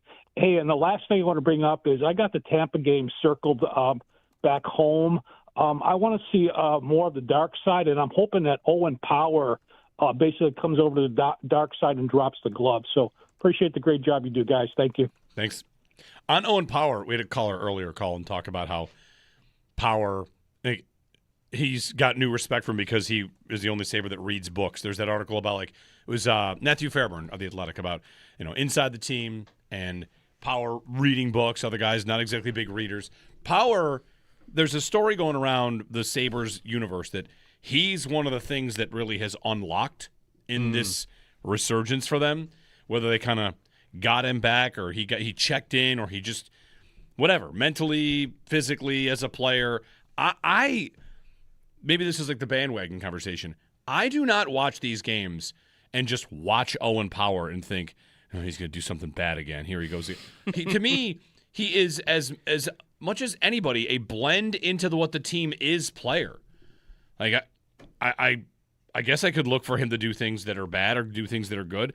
He's a part of a very good team, and he plays a lot of minutes, and he makes a lot of good plays. Mm-hmm. Is it really just that he doesn't throw people through walls? Is that it? I think that is that, and there is I think it's part of even maybe his personality that comes across, and I think you see this on the ice too. It's very casual. But that can be with a purpose sometimes. It also can be, he doesn't panic when he's under pressure, and he'll slow the game down. And sometimes you need that. So I do think it's a little bit of that as well. Like, he does not come off as somebody that's got this burning fire inside him. I've said that. Like, he doesn't. Like, he doesn't appear that way. I would never accuse him of that, though, because you're in the NHL and you're probably doing, crazy work every week to be a pro hockey player that none of us are even seeing. Workout room, practice, film stuff. So, but I do think that's how he sometimes comes across. I think that's a part of it, too. Most of it is what you said, though. Most of it is the physical part of it. Yeah. That you're 6'6" and you don't do anything. You don't use it. Paul in Buffalo. Hey, Paul. Good morning. Wait, before I get to what I wanted to talk to, this Joe just hit on something. Sneaky Joe, are you saying Owen Power has the lazy Vanek, lazy Geno gene? Yes. All right. He's got the lazy Vanek gene. Yes. I really think you might be onto something there. Let me start my call here by quoting DJ Smith, the coach of the LA Kings, in his postgame. Buffalo doesn't lose often, and they take a lot of teams apart. The LA Kings, ladies and gentlemen, played a very good hockey game. I thought Quentin Byfield in the first period from the opening faceoff, he got a pass to his line mate. UPL made a great save. And that was one of the only great saves UPL really had to make in the game, because as good as the Kings played, and they played well, their top players came to play. Kopitar and Panarin and Kempe were all there. The Sabres were just better. That team shut them down, and they were so good. I want to point out two plays in that game. A sequence in the second period, 16:45 on the clock to 16:38. Puck's in our zone on the wall in the corner, and Zach Metza bodies up a guy, gives himself about a half second where he can make a little back pass to his defense partner, Logan Stanley, who he knows is swinging around and giving what Lindy has called for years, puck support. And when your third pair, who's played all of 4 games together, is that simpatico in the zone when they're getting a tight forecheck from the LA King forwards, you know this is just a riverboat going down the river. And then another play, third period, a sequence. First, at 9:24 left of the clock, Peyton Krebs comes in on a back check because Dahlin has been pulled away to take the shooter, who gets the puck into the net. And Quint Byfield is there for a tap-in, except Peyton Krebs on an amazing back check ties up his stick. We get a save. And in the next shift, Zach Benson is willing to just get hit and clobbered by 2 guys to get the puck to Sam Carrick for a goal. That is just amazing hockey. And on to the Anaheim game, I want to point out the reason we took 7 out of 8 points is because our best players are playing their best hockey. Tage Thompson, besides scoring amazing goals every game, it seems like, 14:09 of the first period. He doesn't just hit an Anaheim Duck. He hits a linesman, too, because he's finishing his check and he doesn't care. And that's how he's played since the Olympics. And then since the Olympics, in 14 games, the best defenseman in the world, the guy who does it all, Rasmus Dahlin, has 4 goals, 13 assists for 17 points, and a staggering Bobby Orr-like plus 20 in 14 games. The guy is outplaying everybody in the NHL not named Nikita Kucherov right now. Our 2 goals that we scored to tie that game up, Benson's goal and Quinn's goal, those are both made by Dahlin. Now, Quinn has a nice finish, but that is a Dahlin carry up the ice. Gets him on a drop pass. Incredible. And then one play I want to point out that none of the other best defensemen in the world do. 19:26 of the second period. This one against the Kings. He puts a dirty cross-check on Tanner Moore and puts him on the ice. Yeah. He's the best in the world. Thanks, Paul. When you said best defenseman, I half wondered if you're going to go for Zach Metza there. I did. You had a chance. If you want to go to Zach Metza, who was the only Sabres defenseman not on the ice for a goal against last night. That is incredible. There were 6 goals scored against them. There's a 3-on-3 and there were a lot of power play. But just the fact that he continues to be the guy that you will never have a goal scored on. Yeah. When he's out there. What you're getting from Dahlin and from Tage, I think you're getting your best players being your best players. With Tage, I find myself wondering when they start the playoffs. So it's game 1. They don't have a ton of playoff experience in their room. Tuck, right? Yeah. But for Tuck, it's been a long time. It's been his whole. Since he got here. Right. Zucker, Lyon, Byram won the cup. Yeah, you've got playoff experience, but the guy I'm looking for to see what he does when it's night 1 at the arena and it's a fever pitch and it's intense is 1 Dahlin and 2 Tage. Tage having just gone through the gold medal process, the Olympics. Yeah. It feels like the intensity is already fresh with it. He got a mid-season trial run about as intense as it gets. Yeah. And you'd think he can just tap right back into that pretty quickly. How many games do we think he really experienced that in, though? Is he getting that when he's playing in Latvia? Sweden. They were pushed Sweden and Canada. I think he got it at least twice. They're pushed to the brink against Sweden. They had to win in overtime. I do think he got that at least twice. But, man, the Stanley Cup playoffs are going to be that times. You hope times 10. He's going to be playing 7 of those. Right. In 2 weeks.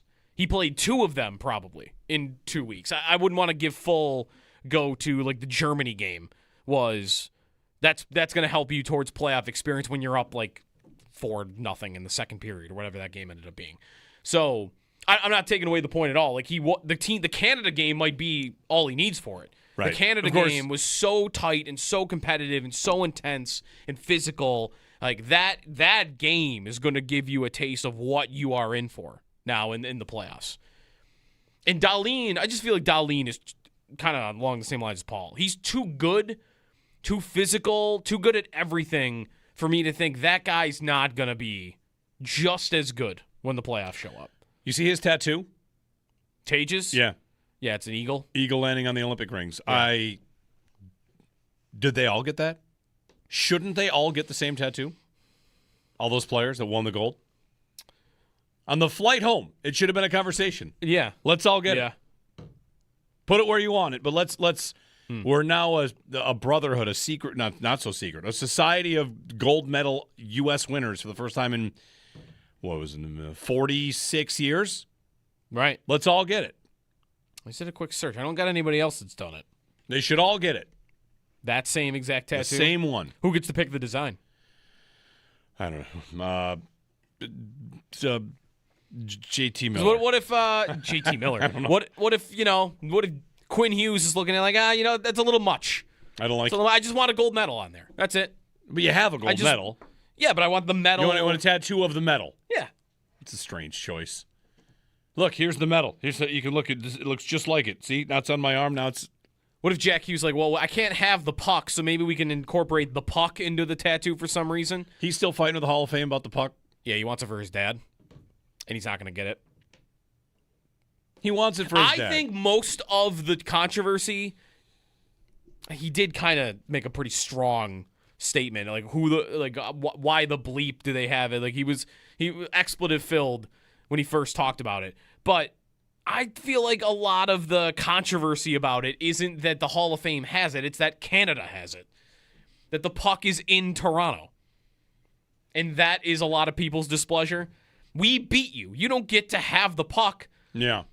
But that's where the Hall of Fame is. So, like, unless you want, like, I wonder if it would be any different if the U.S. Hockey Hall of Fame, which I think exists in Massachusetts, if they had it. Would some people be more okay with it? It's not the Canadian Hockey Hall of Fame. It's the International Hockey Hall of Fame. I know, but it is in Canada. The U.S. Hockey Hall of Fame is in Minnesota. And nobody has ever gone. Right, that's what I'm thinking. The dumbest thing ever. Right. It's so stupid. I think about that puck being in Canada as a kiss. Yeah. Sorry, Canada. As like a kiss the ring kind of moment. Like, right. There it is. Go see it. Go see it. Look at that. That's it right there. That's the one. Yeah. I think it's the dumbest story ever. He should not be mad that he doesn't have that puck. The idea Should he be allowed to get it someday? That was another piece of it. It's like they might not put it on display forever. When it's not on display, should he get it? Get it back in like a year. They'll keep that up forever. That's not going anywhere. A baseball Hall of Fame thing was like there was a comparable made there. I forgot which home run ball it was, but someone made a deal with the Hall of Fame. This is going to be up for like 10 years, and when it's no longer up, you will have the opportunity to buy it from us. They could do something like that. That thing's never going out of the hall, though. That puck is staying forever. They'll have that up forever. The 80s, if I were him, did they get it by just calling? Fight. Did they just call dibs? I mean, somebody. There's an agreement in place from the IOC and the it is a relationship. They get whatever they want. That's that. Can I ask? So what would have happened if someone grabbed the puck? They would have been. They would have went and prosecuted. got it from him. How? They would have pickpocketed him like on the ice? They would have Jordan Binnington Ovi pucked it. Like they would come on, dude. You got to give that to us. Yeah. 803-0550 and 1-888-552-550. Sal, in a minute on some Bills news. The Bills lost Ryan Vandermark to a offer sheet. We'll talk to him about the tournament, about the Ryan Vandermark move to Minnesota, what it opens up on the Bills, the cap space created, and the decision that is not over the biggest amount of money, but maybe it was just enough. So Sal coming up in a few minutes. Paul Hamilton at 8 o'clock on the Sabres. Your calls throughout on the tournament. Anything you want, you can join us here on WGR.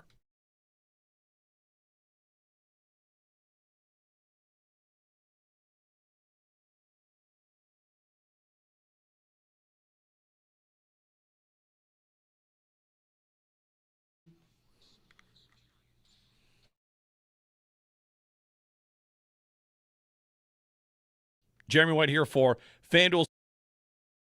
7 out of 8, not too bad. We were talking about this Sabres loss last night. They now have 2 losses since the Olympic break, both by 1 goal, and this one in overtime. So, there are losses, and then it was your 4th on a Western Conference swing, and you lost in overtime of a river hockey game, like pretty back and forth. So I think the battle back is the bigger story, and the fact that they found a way to even get the lead in Anaheim is the story. Yeah, I think you're right. I think that at the end of the day, you could obviously argue, well, you're disappointed because you had a late lead and you let that slip away. But you could also say, look, you were down 4-2 going into the third, playing your final period of this West trip on back-to-back with road and all that sort of all on the road. Like, yeah, I mean, I think at the end of this, you have to just take the blanket statement of 7 out of 8, tremendous work on this road trip, and the fight back in the third to even get yourself to that point to become disappointed that you couldn't maybe get that regulation win. I think is the understanding from this weekend. And yeah, I mean, honestly, probably if we wanted to really break down like why did they lose the game, I mean, yes, it was Tuck's penalty in that power play goal by Anaheim, but in general, it was the special teams. I mean, they gave up 3 power play goals yesterday. Anaheim was 3 for 4, and the Sabres power play went 0 for 3 and didn't really feel like they sniffed anything juicy in terms of chances either. So yeah, that's the overall, like, if I feel like the game, where did they lose it? Yeah, there were some spots, but overall, it was the special teams. And penalty kill's been a thing that, the power play makes people crazy. The penalty kill's been good most of the year, and they are 6th in the league in penalty kill right now. So, like, that's lower than they had been. Yeah, they had been top 2 for a right. while. So it's uncharacteristic, the idea of giving up like 3 in one day, and maybe a result of a goalie having himself an off night. Yeah, and probably maybe even just little things like your legs are just a little bit less going because it's back-to-back, and maybe that just, you need obviously effort and energy to have an effective penalty kill. And even on the last one, I mean, you're taking your best penalty killing forward probably out in Alex Tuck because he's the one that takes the penalty, so he's off the ice. So that, obviously also something that maybe was detrimental to try to kill that off. But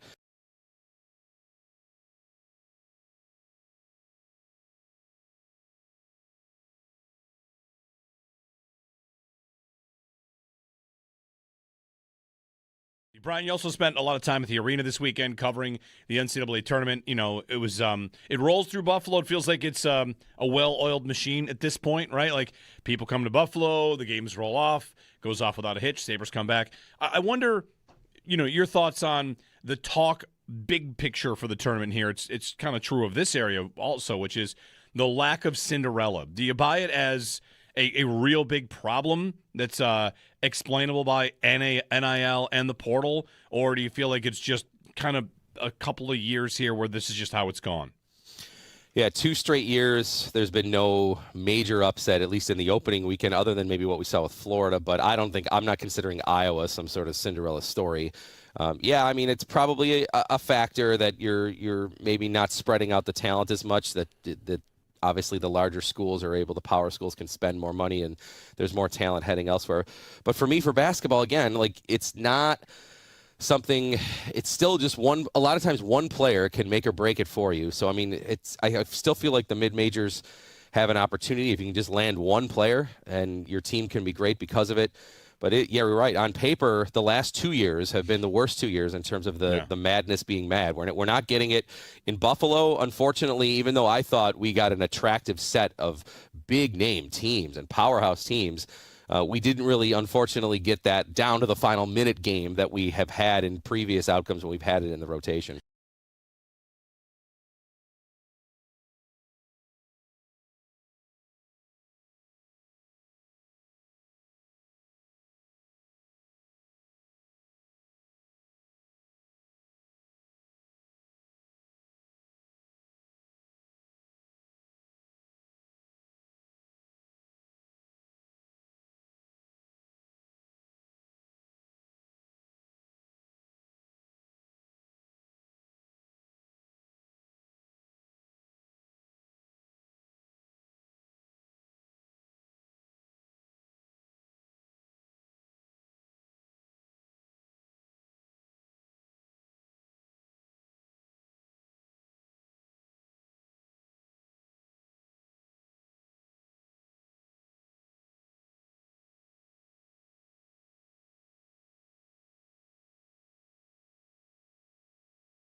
Oslin with a nice cut, tries to send it across, he does, scores! Oslin to Doan, and it's tied at 2 in Anaheim.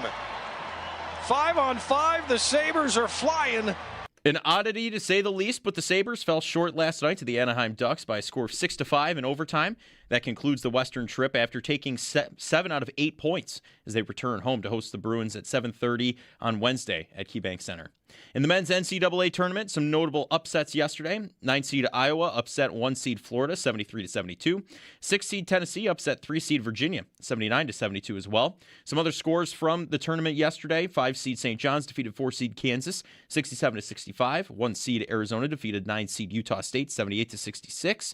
2-seed Iowa State defeated 7-seed Kentucky 82-63. And 2-seed Purdue defeated 7-seed Miami 79-69. And 4-seed Alabama defeated 5-seed Texas Tech 90-65. The Bills declined to match offensive tackle Ryan Vandemark's offer sheet, making him a Viking. And around the NFL, the owners' meetings begin next Sunday. The Athletics' Nate Atkins reports the Rams are interested in bringing back Jimmy Garoppolo, but the market for him is fluid still. The Seahawks exercised wide receiver Jackson Smith-Njigba's fifth-year option for 2027. DJ Chark retired after 8 years in the NFL. And ESPN's Adam Schefter reports that free agent defensive tackle Christian Wilkins, who dealt with a foot injury, fully intends to play in 2026 and has been contacted by 26 NFL teams. Baseball is back. Opening night is live on Netflix this Wednesday, March 25th. Aaron Judge and the New York Yankees clash with Rafael Devers and the San Francisco Giants. MLB opening night, Yankees-Giants, live on Netflix, 8 p.m. Eastern, 5 p.m. Pacific. Listen to Chopin Bulldog this week for your chance to win a pair of tickets to Wu-Tang Clan, the Final Chamber at Darien Lake, Amphitheater on Thursday, August 27th, courtesy of Live Nation. Tickets go on sale Friday, March 27th at 10 a.m. at Ticketmaster.com.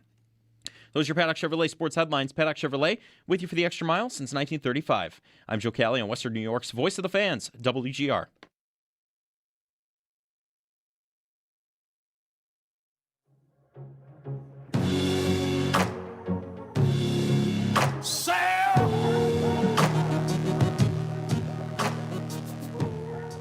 Hey, everybody. Good morning. Jeremy and Joe. Sal Capaccio joining us on the Western Hotline. We've got a little bit of Bills news on Ryan Vandemark. And the Sabres lost last night to the Ducks. We can talk about that. Sal joins us here. Good morning, Sal. Good morning. How are you guys? Late night. Yeah. Late night. Not that crazy. An 8 o'clock puck drop will do that. But overtime. And I thought I was going to be able to go to bed. And then the Sabres, roar back. And I'm going to sit up and watch the rest of it. But 7 out of 8 on a road trip. Pretty good. And, tournament weekend, there's a lot to watch, a lot to take in this weekend for sure. Listen, I thought it was a great weekend. Buffalo had center stage yesterday. The 2 games in Buffalo on Saturday, were the only 2 being shown at that time. Then the rest of the country had their games afterwards. So it was great. We had great some of the games weren't the best games.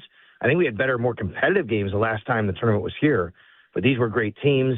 And honestly, for someone who was down there every day, including practices, just want to give a really big thank you, shout out, whatever, to the entire staff. The Metro Conference, Canisius, Matt Rittenauer, his staff, they were awesome. It's top notch. Everybody I talk to just says everything flows so smoothly here in Buffalo. So from someone who was there every single day, I'll just say, great job, Buffalo. I think we really did a really nice job with this. Yeah. Sal, other news, Syracuse expected to name Jerry McNamara the head coach after Brian Hodgson did not take the job. So he did take the Providence job, right? He did. Yeah. He took the Providence job, and Syracuse comes back with McNamara. That's expected to be announced. I don't think it's been officially announced, but soon enough, which, for you and I think you guys are happy about that? I'm happy with it. They were willing to go outside, and that didn't work, and they go to McNamara, who to me looks like the obvious choice. So younger, and he had turned a program around in 2 years in Siena. So, I'm into it. Listen, I wanted somebody outside the family, as you say, Jeremy. That's right. He wasn't my first choice. But Jerry just kept winning and made it tough on everybody to say no to bringing him home, right? He's a legend at Syracuse, no doubt. I wanted Brian Hodgson, of course. That's well known, but we know that Syracuse didn't have the resources and package to put together for NIL. And Providence, I've been talking to some people about this through last week, and I can tell you that Providence being a basketball-only school, so to speak, means they put all their resources to it. They put all their NIL towards it. Syracuse, football, basketball, and I'm not saying that's the excuse. That bothers me. It's Syracuse, believe me, that really bothers me. Yeah. We shouldn't be losing out to Brian Hodgson at Providence. But that's the way it is right now. And then I also know that Josh Schertz, even though it was reported at St. Louis, he had agreed to an extension. He hadn't signed it yet, and that was still something that was brewing. But at the end of the day, Jerry winning the way he did, and lots of alums and lots of really big people who wanted him there. And I love Jerry McNamara. I will absolutely support Jerry McNamara. I think you can do a lot worse than Jerry McNamara from a standpoint of who he is and what he did at Siena. There's no doubt. I didn't want him initially as the first guy, but I'm fine with it now that we're going forward. Sal Capaccio on the Western Hotline. Sal, on Friday, we kind of ran through the Ryan Vandemark situation, offer sheet signed by the Vikings, and what it all meant, kind of anticipating that by today we would know, because today was the deadline. We found out over the weekend that the Bills did not match Ryan Vandemark's offer sheet with the Vikings, so he leaves, and the Bills have an opening at in the depth of their offensive line. So take us through what you think it means from a roster standpoint, and maybe why you think this move is ultimately what the Bills decide. It was not a big difference in the number they were prepared to pay him, right? They signed him to 3.5. He gets 4.2. They elect not to go to the 4.2. So what you think the reasoning was and what it looks like behind Ryan Vandemark. Yeah, I think this is a really close call. Because it isn't much more, as you point out, Jeremy, of what they were willing to pay him anyway. But I think when you look at the numbers and say, look, can we have a backup swing tackle on our books for $4.2 million when we also have other guys that we think might be able to do the job at a far less rate? Tylon Grable actually won that job from Ryan Vandemark 2 years ago. Then he had a concussion last year, and Vandemark got it back and never gave it back last year, even when Grable was ready to play. But Tylon Grable is making like 1.3 1.3, I think it is, on the cap this year. That's a far less number. And if you are comfortable with him, then you can understand that. In the meantime, you have Chase Lunt, who you drafted last year, who you feel that maybe you kept him on the team all last year, knowing he could play both guard and tackle. We'll see where that washes out.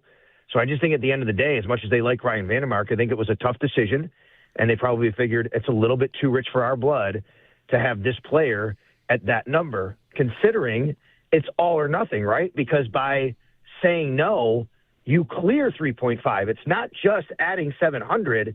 It's the difference of either adding it's either 4.2 or nothing, right? So basically it's nothing. They clear what they were already counting at 3.5. So that gives them more flexibility to either sign a veteran, make a move. They want to add to that spot at the roster spot, or they could draft somebody. Now, look, if they draft somebody, I'm not expecting a guy to get drafted in the middle rounds and just become their swing tackle. I just think it's a lot to ask.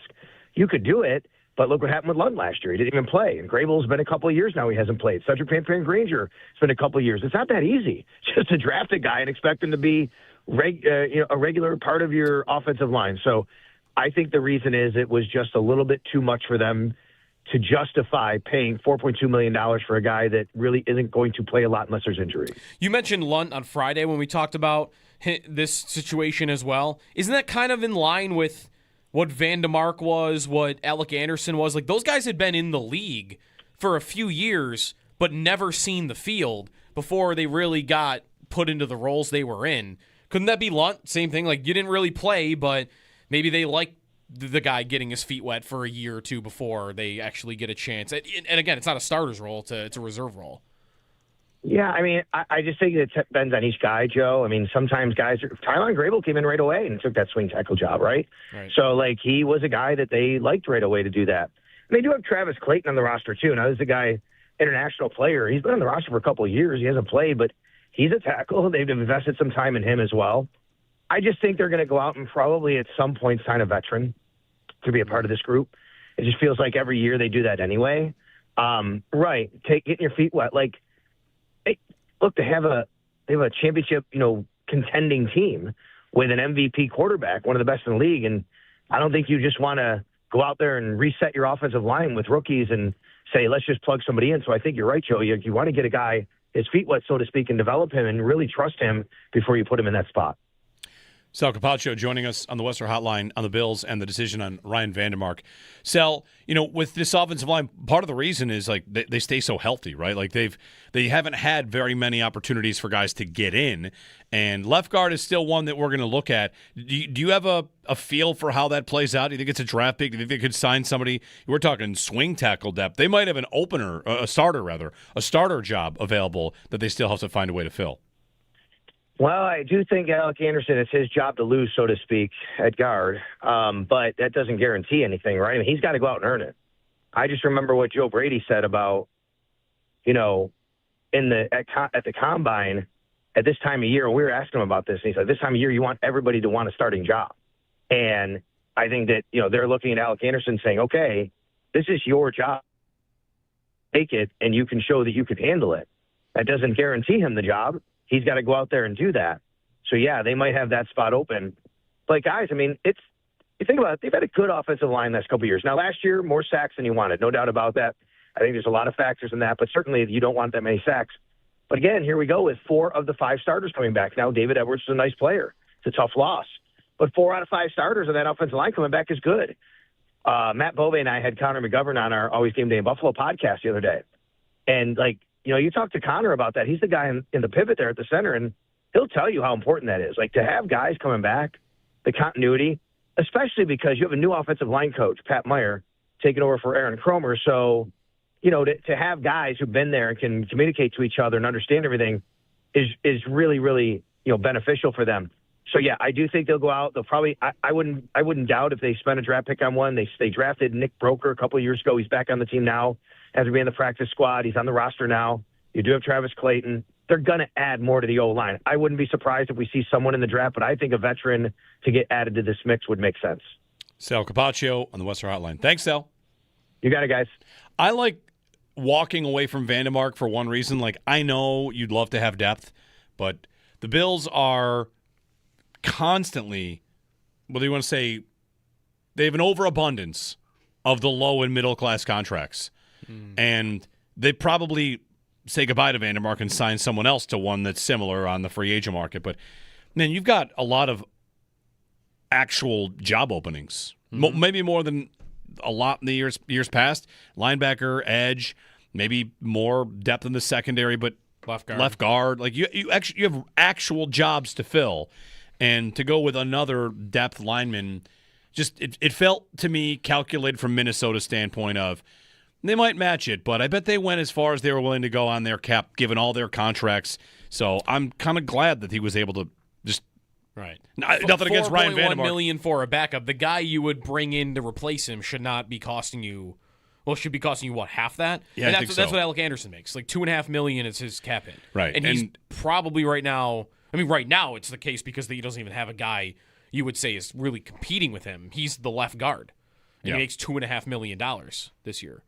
So, like, that's the space I would assume they're going to be living in. I think it's possible all of those positions right now are just in-house. Right? What are the odds week one Alec Anderson and Dorian Williams are both starting for this team? Like, they're not low. They're not low, no. It's very possible. They're just going – the guys you see right now on the roster, maybe I'd be surprised if they don't bring in, like, a guy to compete with one of those two. But if those are your week one starters – I don't think it's that bad to have a couple of positions where I'm not really sure how this is going to look. Competitions. Yeah. I'm not sure how it's going to look at starter. Well, What are the positions that I'm not sure about? Left guard and linebacker. All right, fine. When's the last time as long as it's not corner, left tackle, or quarterback, I'm good. You say like left guard, linebacker. When's the last time they had a position where we go to camp and it was really, truly wide open? Is it linebacker for Terrell Bernard and Tyrell Dodson? You've had like corner competitions with first-round guys, but I mean, we don't know who it's going to be. I feel like it's Terrell Bernard. Edmonds leaves. We had no clue. Who's it going to be? They didn't, and Terrell Bernard won the job and was a good player. Well, kind of won the job. Remember, he didn't. He was hurt the whole camp and they just kind of preseason. I guess kind of knew he was going to win the job. Right. 803-0550. Sometime this morning, Chad Ryder, NFL.com, has put up a 4-round mock draft. You hate this mock draft? I don't want to say that I hate it. What I want to say is it is designed in a lab to hurt me. I think that means you hate it. The Bills. Those sound like the same thing. The Bills end up with Cassius Howell, defensive end. I'm fine with that. Me too. Yeah. Fine with that. I'm fine with that. How is it possibly designed in a lab to hurt me?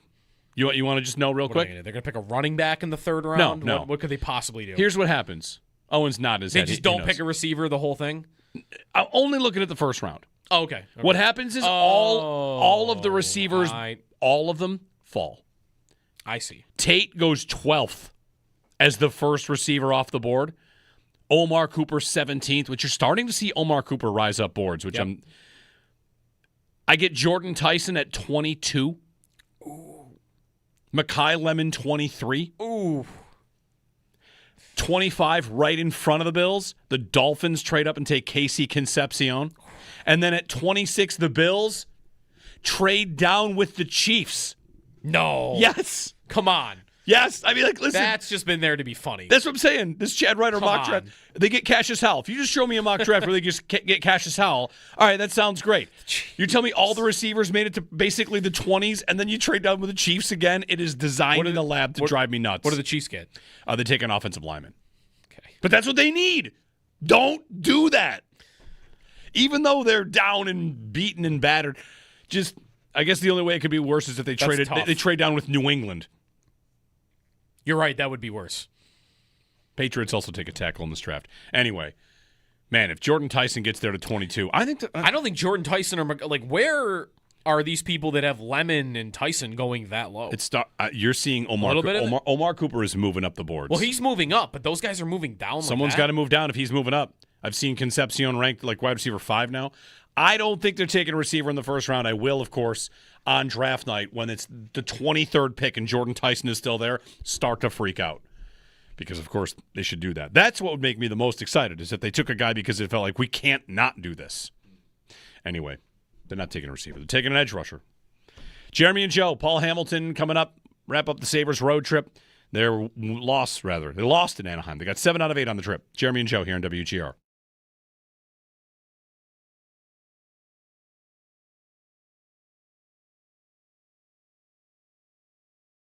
You tweeted numbers on this division Yeah. and where it stands in the history of this format, that not only are the Sabres, about to end their drought and make the playoffs, and our lives are going to be different because of it, or our hockey lives at least, that this division is as good as any has been in this format. Yeah, it's the highest points percentage of any division since they went to 7 and 8 team divisions. Is that just taking every team in the division and their win-loss percentage? Yep. Yeah. Their points percentage Right, throughout the right. whole thing.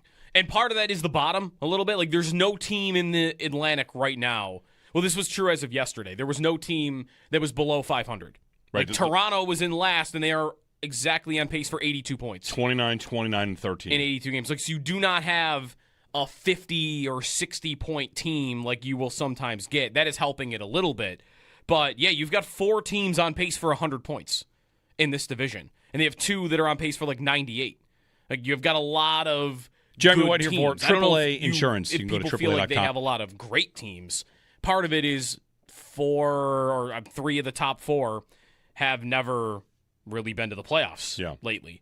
And this Bruins team, I think everybody knows, is not the same Bruins team from 5 years ago, 6 years ago.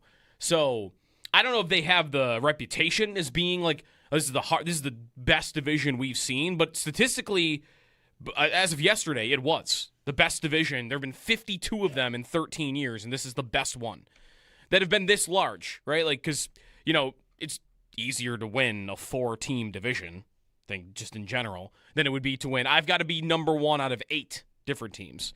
And I've got to play all these teams all the time, and none of them are really like the worst that we've ever seen, the worst in the league. I don't have a Vancouver in here that's on pace for 65 points. So that does matter to it, even if I don't know how many Stanley Cup contenders people would consider this division to have right now. Maybe most would only consider there to be 2. I think most would consider there to be 3. Montreal.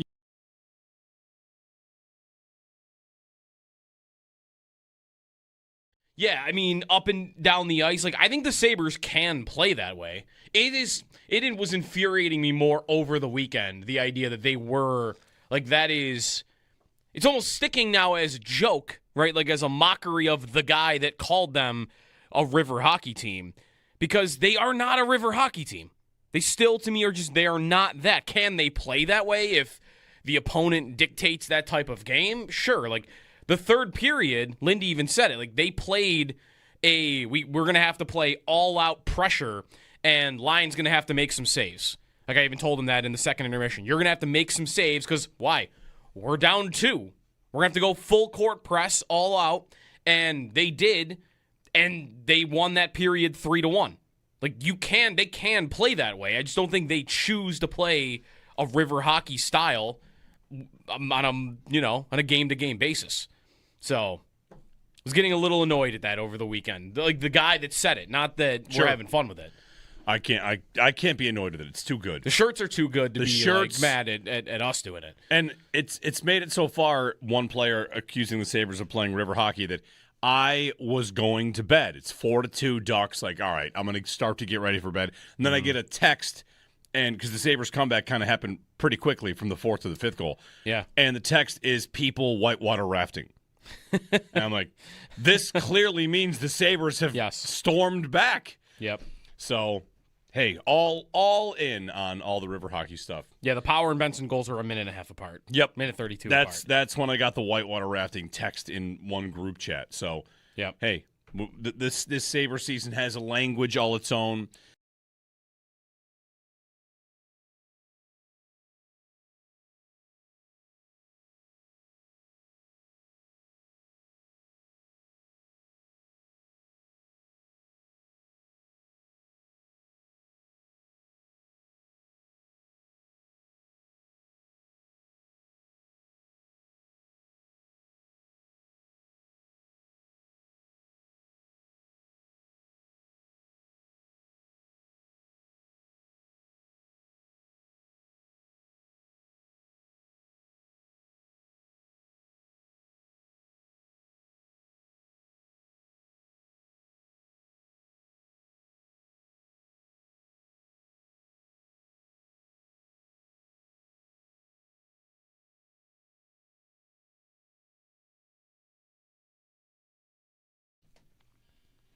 Did you get to go on a Gene Steratore this weekend? I saw a lot of them, yes. Some Gene out there.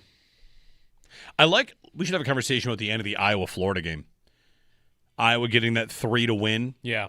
Should they have fouled? You're up 2. Should you foul? It's kind of like the let them score at the 1 yard line conversation. Get to that in a little bit. Paul Hamilton on the other side as well, on his way back from Anaheim as the Sabres return home for Wednesday, a game against the Bruins. They wrap the road trip. We'll wrap it with Paul next.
Jeremy White here for Yeah, I mean, up and down the ice, like I think the Sabres can play that way. It was infuriating me more over the weekend, the idea that they were like it's almost sticking now as a joke, right? Like as a mockery of the guy that called them a river hockey team, because they are not a river hockey team. They still, to me, they are not that. Can they play that way if the opponent dictates that type of game? Sure. Like the third period, Lindy even said it. Like they played we're going to have to play all out pressure, and Lyon's going to have to make some saves. Like I even told him that in the second intermission. You're going to have to make some saves because why? We're down 2. We're going to have to go full court press all out, and they did, and they won that period 3-1. Like they can play that way. I just don't think they choose to play a river hockey style on a game-to-game basis. So I was getting a little annoyed at that over the weekend. Like the guy that said it, not that we're having fun with it. I can't be annoyed with it. It's too good. The shirts are too good to be mad at us doing it. And it's made it so far, one player accusing the Sabres of playing river hockey, that I was going to bed. It's 4-2 Ducks. Like, all right, I'm going to start to get ready for bed. And then I get a text, and because the Sabres comeback kind of happened pretty quickly from the 4th to the 5th goal. Yeah. And the text is people whitewater rafting. And I'm like, this clearly means the Sabres have stormed back. Yep. So, hey, all in on all the river hockey stuff. Yeah, the Power and Benson goals are a minute and a half apart. Yep. Minute 32 apart. Apart. That's when I got the whitewater rafting text in one group chat. So, hey, this Sabre season has a language all its own.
Osland with a nice cut, tries to send it across. He does, scores! Osland to Doan, and it's tied at 2 in Anaheim.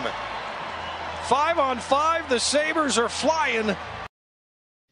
An oddity to say the least, but the Sabres fell short last night to the Anaheim Ducks by a score of 6-5 in overtime. That concludes the Western trip after taking 7 out of 8 points as they return home next to host the Bruins later this week.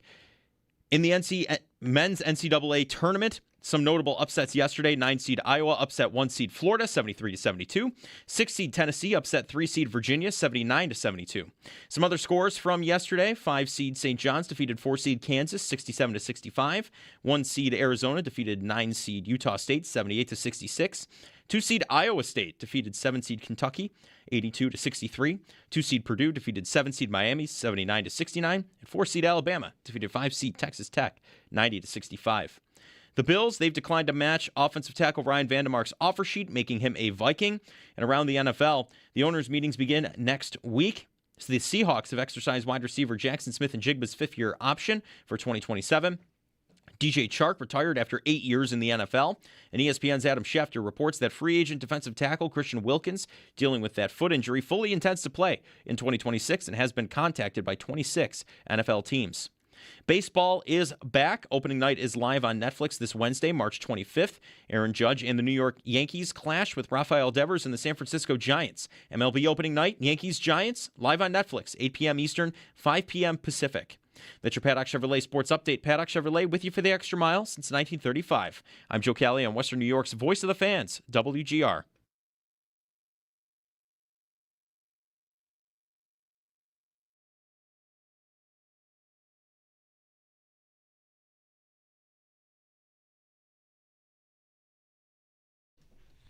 Paul Hamilton's appearance brought to you by Raylax Honda. Raylax, we got this. On his way back from Anaheim, where are you, Paul? Chicago? I am in Chicago, yes. All right. Red Eye back from Anaheim after a, a mid-afternoon game there against the Ducks. It was 8 o'clock here, so 5 o'clock in Anaheim? Yep, 5 o'clock in Anaheim. And you got a good one, Paul. I mean, it was it was exciting. That, Paul, that's river hockey, right? That's the phrase we've been hearing lately. These two teams played, and it was a wild one. The Sabres show some fight, but ultimately fall in overtime 6-5. Well, for most of the last 14 years, if they were behind 4-2 going into the third period, you would just say, well, this game's over. Let's move on to the next one. I wasn't thinking that in the least. I was thinking, they have a good chance to come back here. We have seen them do it before, and sure enough, they did. And it was just like the first Tampa game in February that you should be happy you got a point because you're going into the third period down 2, but then you scored 3. Now you're ahead. So now you should win the game, right? Yeah.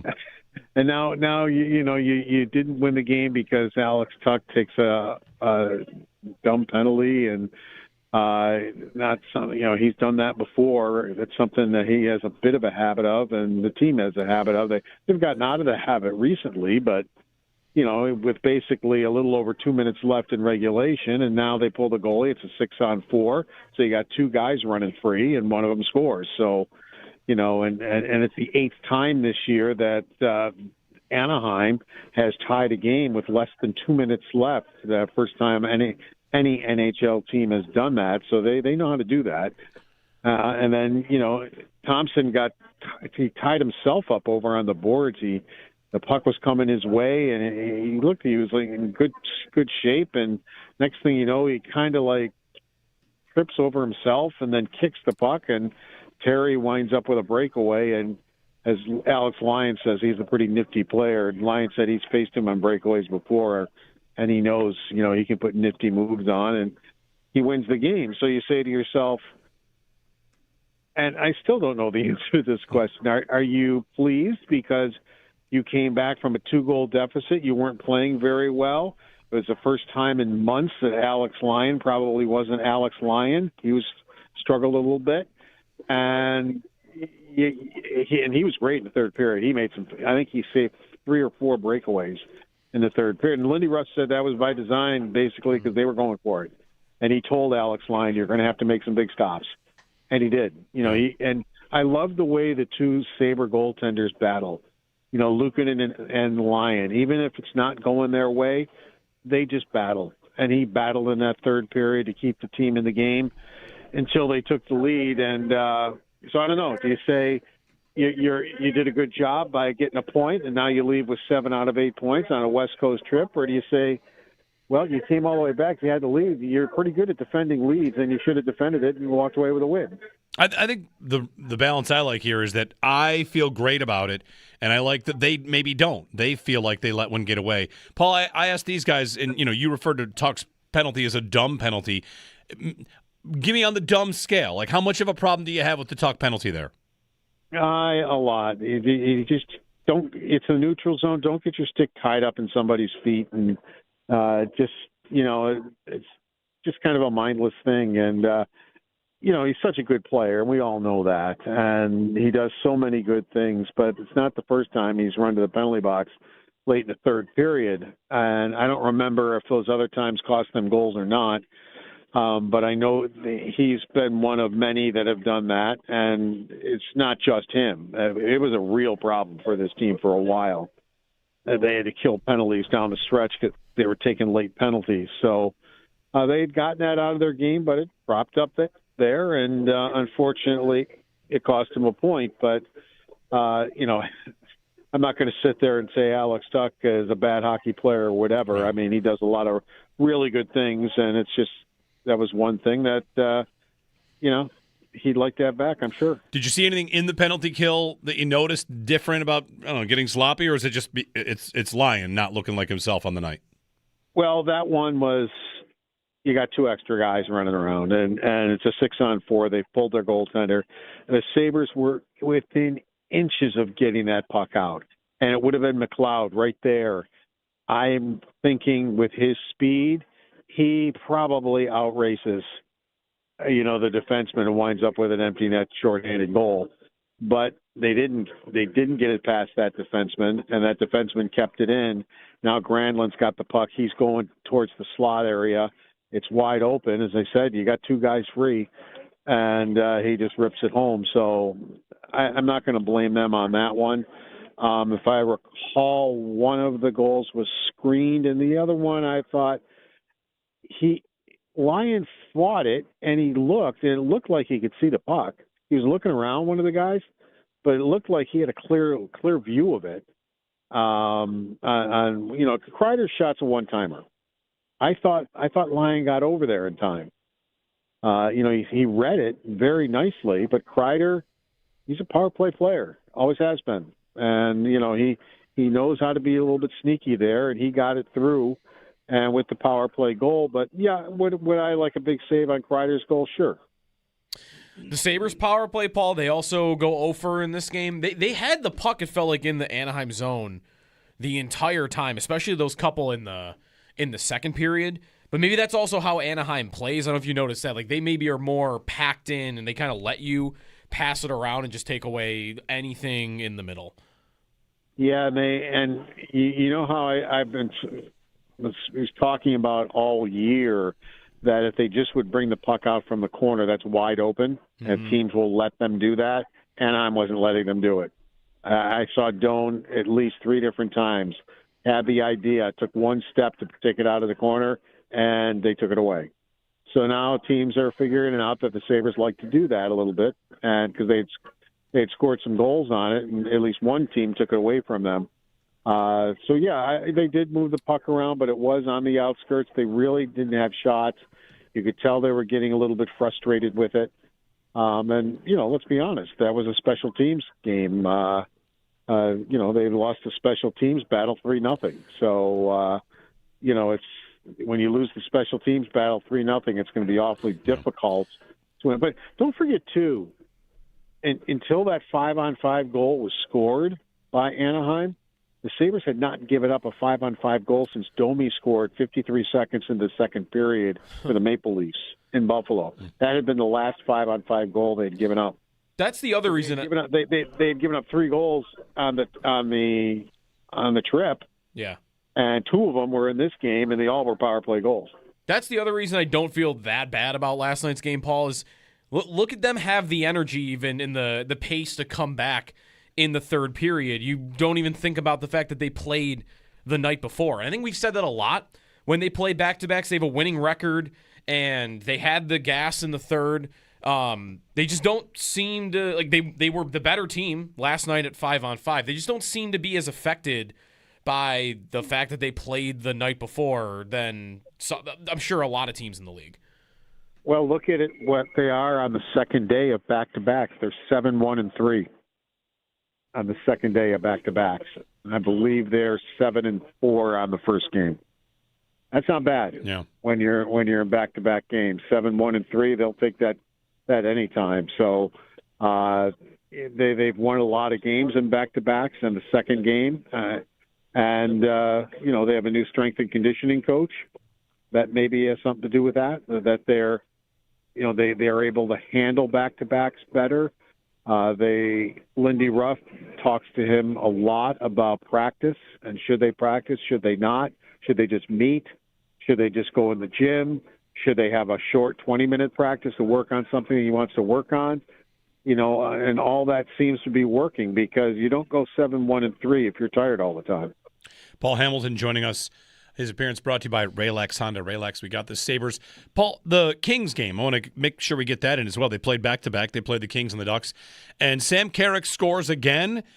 Build the statue for this guy? I mean, geez, Paul, of all the, tweaks, additions, he jumps in the lineup.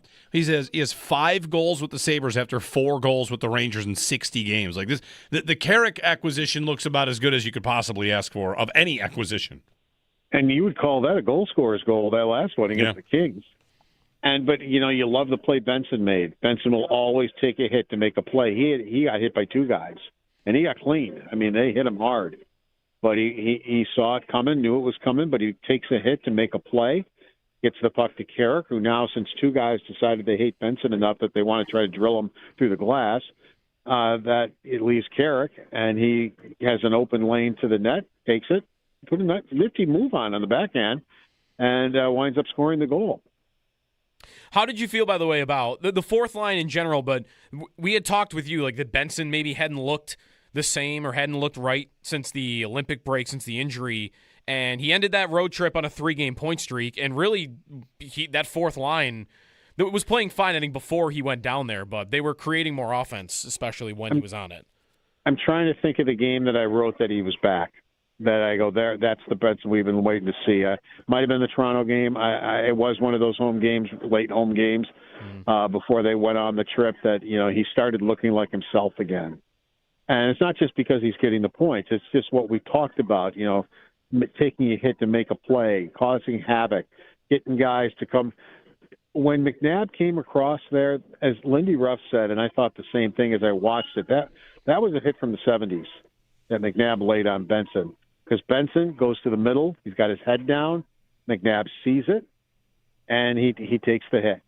And absolutely, but I don't doubt for a minute that McNabb knew who that was coming across. The other teams hate him. They hate playing against him. They just hate him.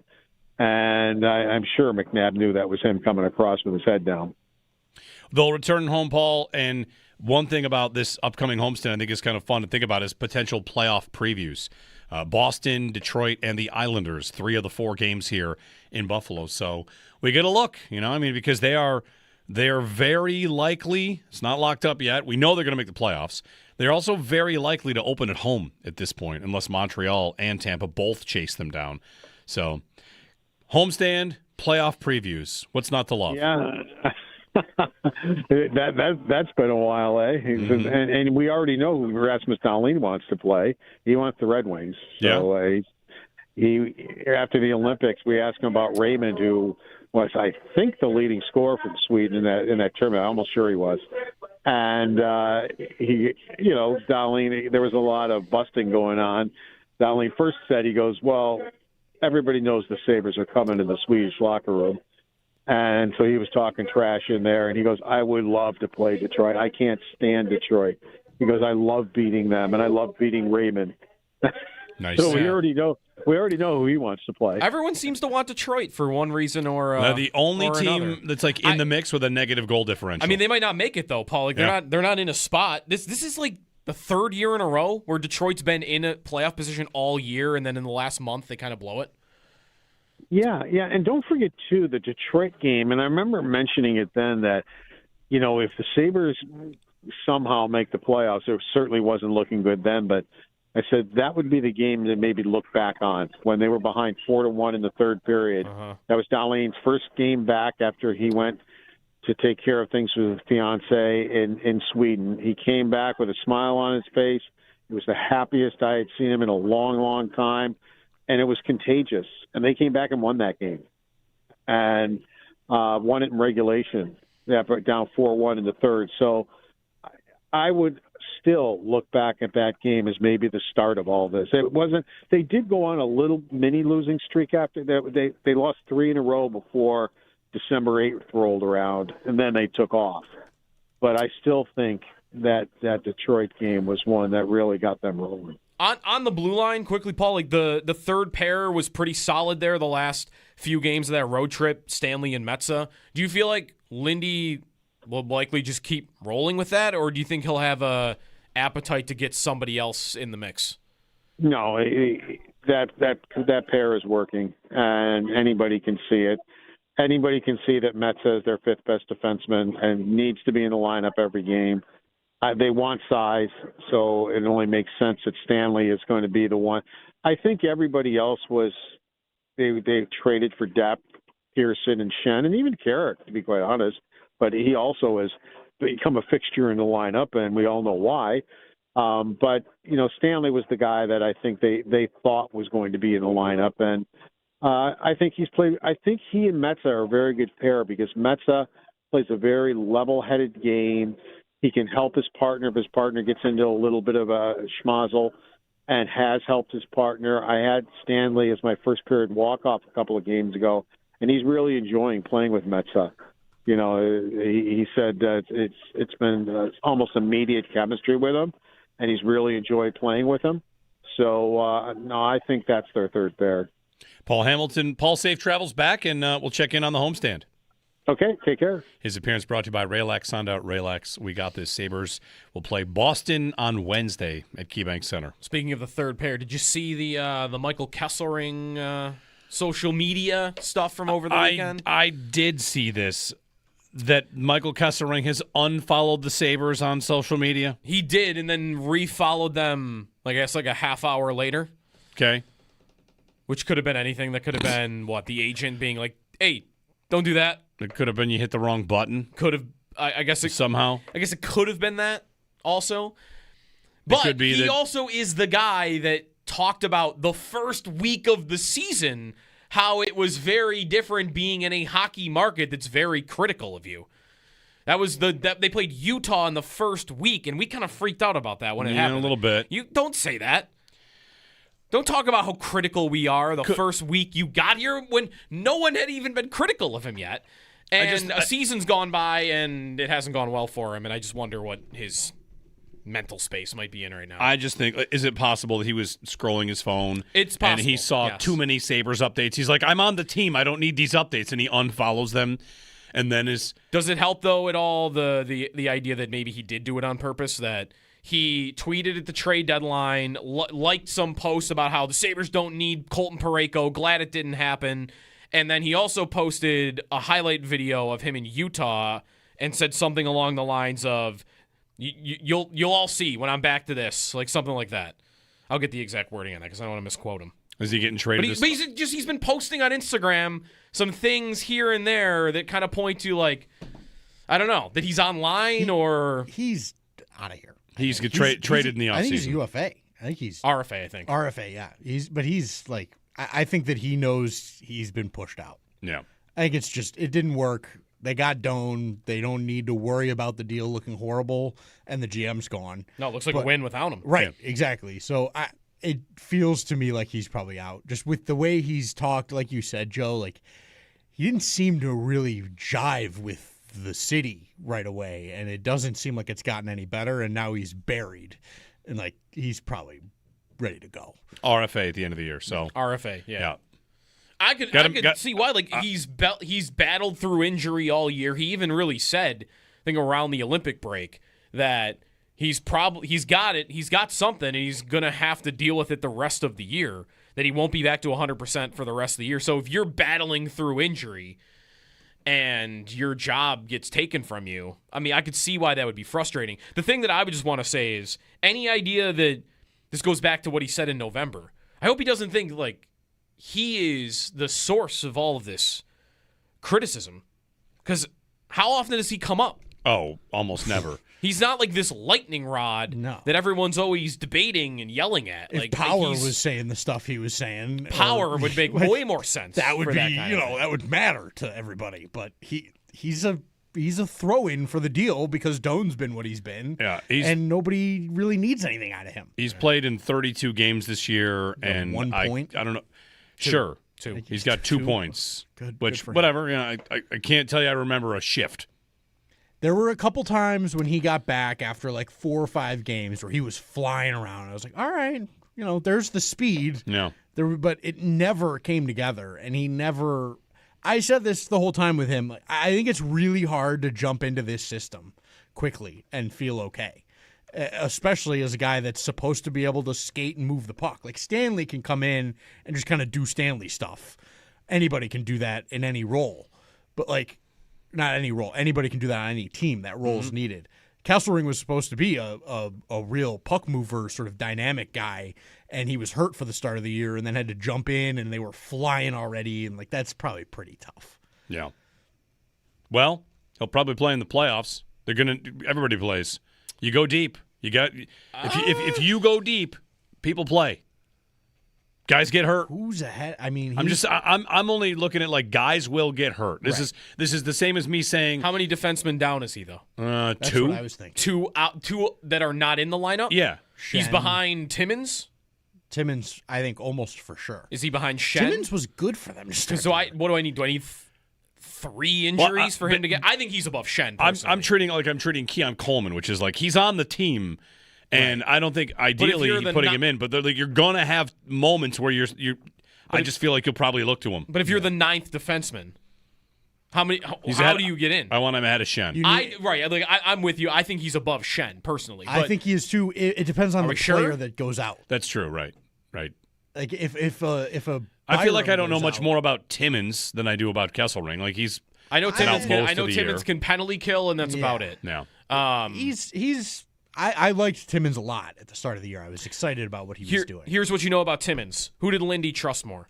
Right. Timmins played 19 and a half minutes per night, like on average. Yeah. Like Metsa, who I'm with Paul, like he's been rock solid. I loved him last night. He's got this crazy streak going of like, not allowing a goal that still goes to October.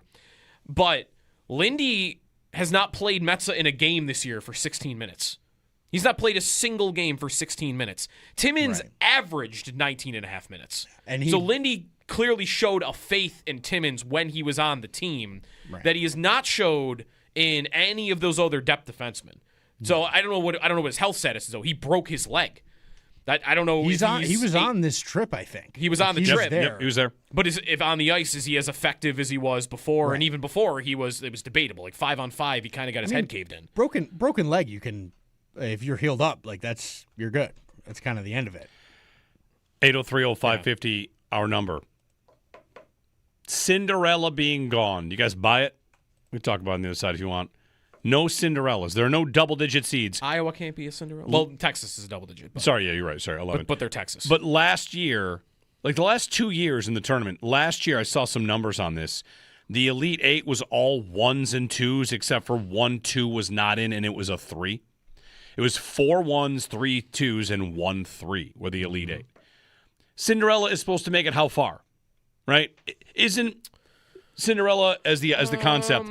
It peaks in the second game. Who can make it to the Sweet 16?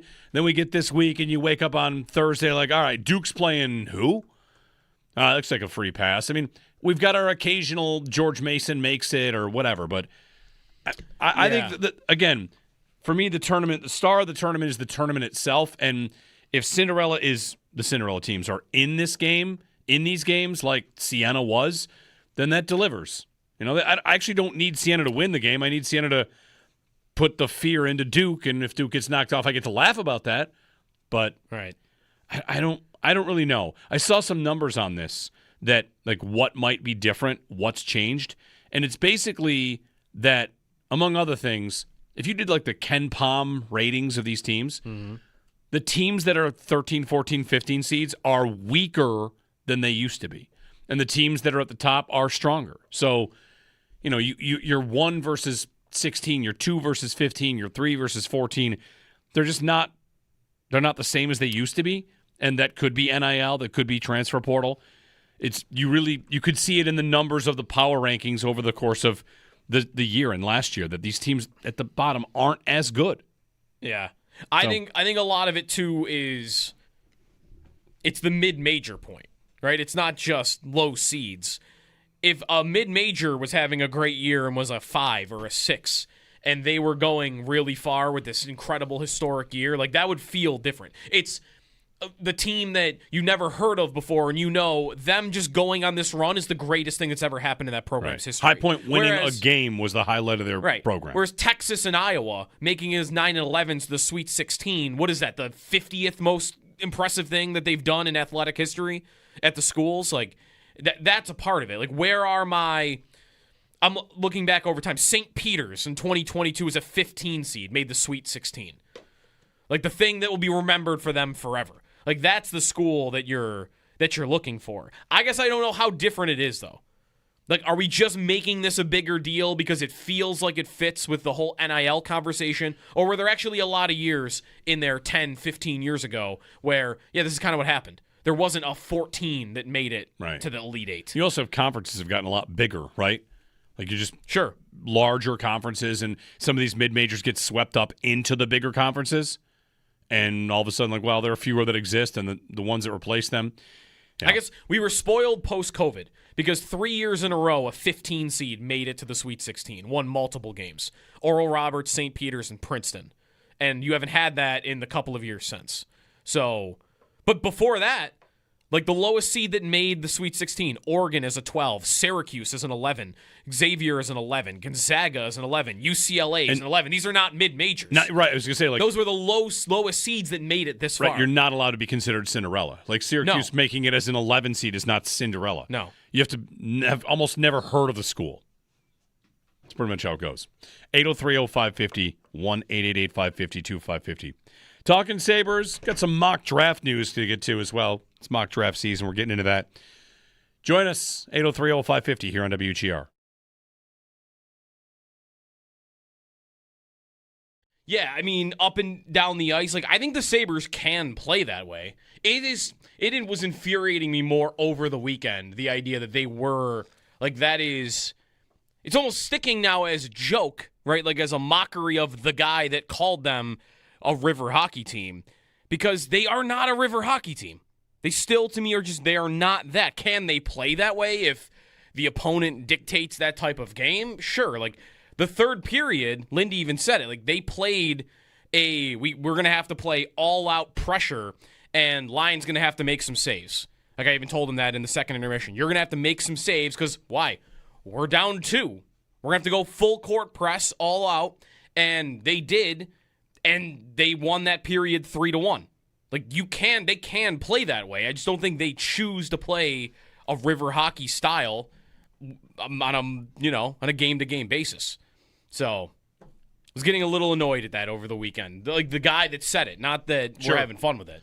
I can't be annoyed with it. It's too good. The shirts are too good to be like, mad at us doing it. And it's made it so far, one player accusing the Sabres of playing river hockey, that I was going to bed. It's 4-2 Ducks. Like, all right, I'm going to start to get ready for bed. And then I get a text, and because the Sabres comeback kind of happened pretty quickly from the 4th to the 5th goal. Yeah. And the text is people whitewater rafting. And I'm like, this clearly means the Sabres have stormed back. Yep. So, hey, all in on all the river hockey stuff. Yeah, the Power and Benson goals are a minute and a half apart. Yep. Minute 32 apart. That's when I got the whitewater rafting text in one group chat. So, hey, this Sabre season has a language all its own.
You tweeted numbers on this division and where it stands in the history of this format, that not only are the Sabres, about to end their drought and make the playoffs and our lives are going to be different because of it, our hockey lives at least, that this division is as good as any has been in this format. Yeah, it's the highest points percentage of any division since they went to 7 and 8 team divisions. Is that just taking every team in the division and their win-loss percentage? Yep. Yeah. Their points percentage Right, throughout the whole thing.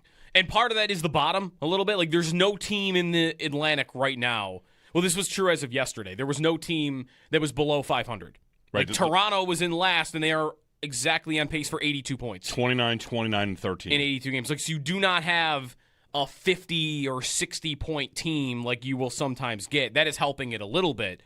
But, yeah, you've got 4 teams on pace for 100 points in this division. And they have 2 that are on pace for, 98. Like, you've got a lot of good teams. I don't know if people feel like they have a lot of great teams. Part of it is 3 of the top 4 have never really been to the playoffs lately. And this Bruins team, I think everybody knows, is not the same Bruins team from 5 years ago, 6 years ago. So I don't know if they have the reputation as being like, this is the best division we've seen, but statistically, as of yesterday, it was the best division. There have been 52 of them in 13 years, and this is the best one that have been this large, right? Like, because, it's easier to win a 4-team division, I think, just in general. Ostlund with a nice cut, tries to send it across. He does, scores! Ostlund to Doan, and it's tied at 2 in Anaheim. 5-on-5, the Sabres are flying. An oddity, to say the least, but the Sabres fell short last night to the Anaheim Ducks by a score of 6-5 in overtime. That concludes the Western trip after taking 7 out of 8 points as they return home to host the Bruins later this week. In the men's NCAA tournament, some notable upsets yesterday. 9-seed Iowa upset 1-seed Florida 73-72. 6-seed Tennessee upset 3-seed Virginia 79-72. Some other scores from yesterday. 5-seed St. John's defeated 4-seed Kansas 67-65.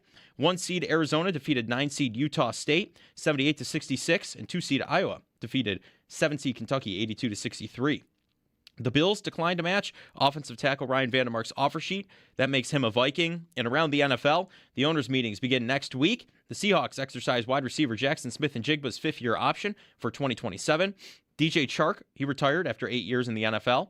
And ESPN's Adam Schefter reports that free agent defensive tackle Christian Wilkins, who dealt with a foot injury, fully intends to play in the 2026 and has been contacted by 26 NFL teams. Baseball is back. Opening night is live on Netflix this week, March 25th. Aaron Judge on the New York Yankees clash with Rafael Devers and the San Francisco Giants. MLB opening night, Yankees-Giants, live on Netflix, 8 p.m. Eastern Time, 5 p.m. Pacific. Join Bulldog and WGR in the fight against cancer by riding with the WGR Ride for Roswell team on Saturday, June 27th. When you sign up, you'll get a rider gift from WGR and Tom's Pro Bike on Walden Avenue in Lancaster. Not riding? You can still make a difference by donating to any of our team members. Every dollar goes directly to Roswell Park. Get all the details at WGR550.com. That's your Paddock Chevrolet Sports Headlines. Paddock Chevrolet with you for the extra mile since 1935. I'm Joe Cali on Western New York's Voice of the Fans, WGR.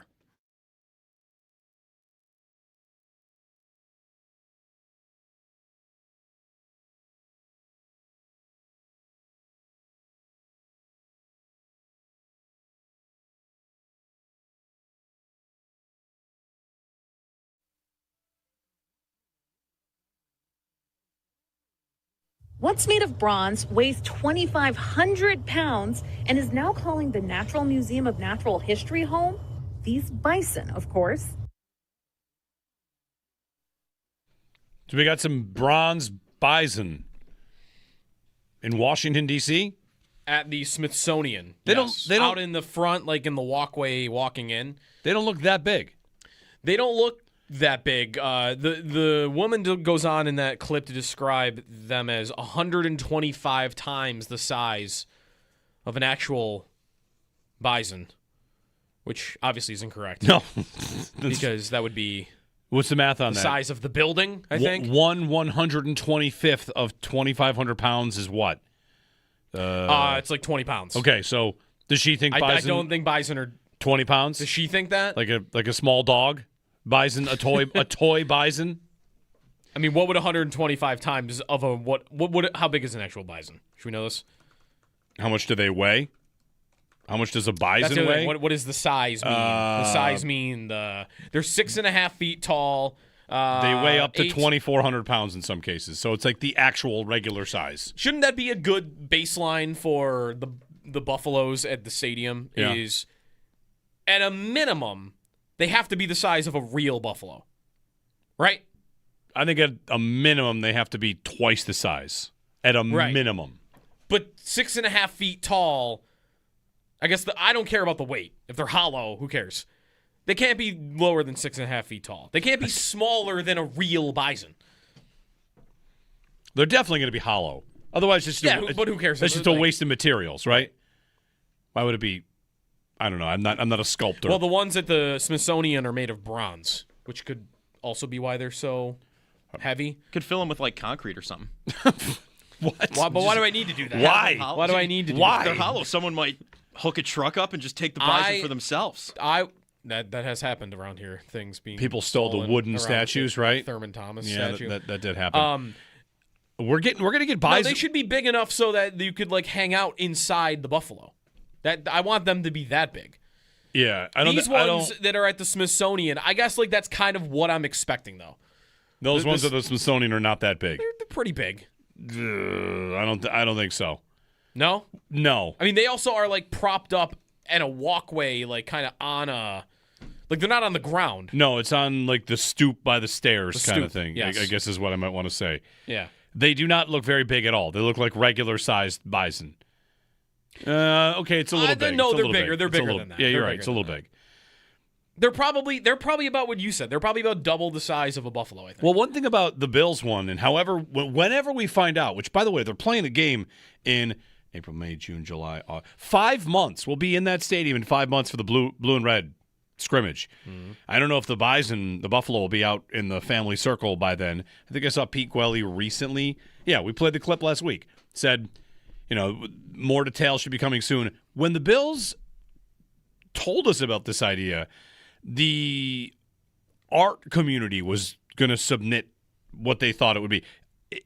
Will it just be what this is, which is this looks like a somewhat anatomically correct bison outside of the Smithsonian? I don't know that it's going to be just that. Will it be some different than that? Like different, like There were ideas, right? The whole concept was a lot of artists are gonna, hey, here's what I would do. Here's how I would represent this, whatever this is going to be. And I don't think it's just who can sculpt the best, most appropriate looking buffalo. Because of their take on a with the buffalo. Sure. You know what I immediately thought of, though, as you're laying that out? What? Isn't that how we got the slug? Sure. This is my take on what a buffalo looks like. This is kind of how we got the slug. Yeah, but I guess I'm just going for.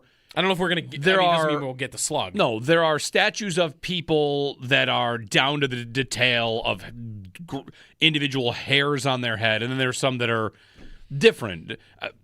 I have no idea what I'm going for like the style of a statue, but I know that they gave it out. Hey, submit your idea for what this should look like, right. And it can't be 312 different versions of the same animal came back.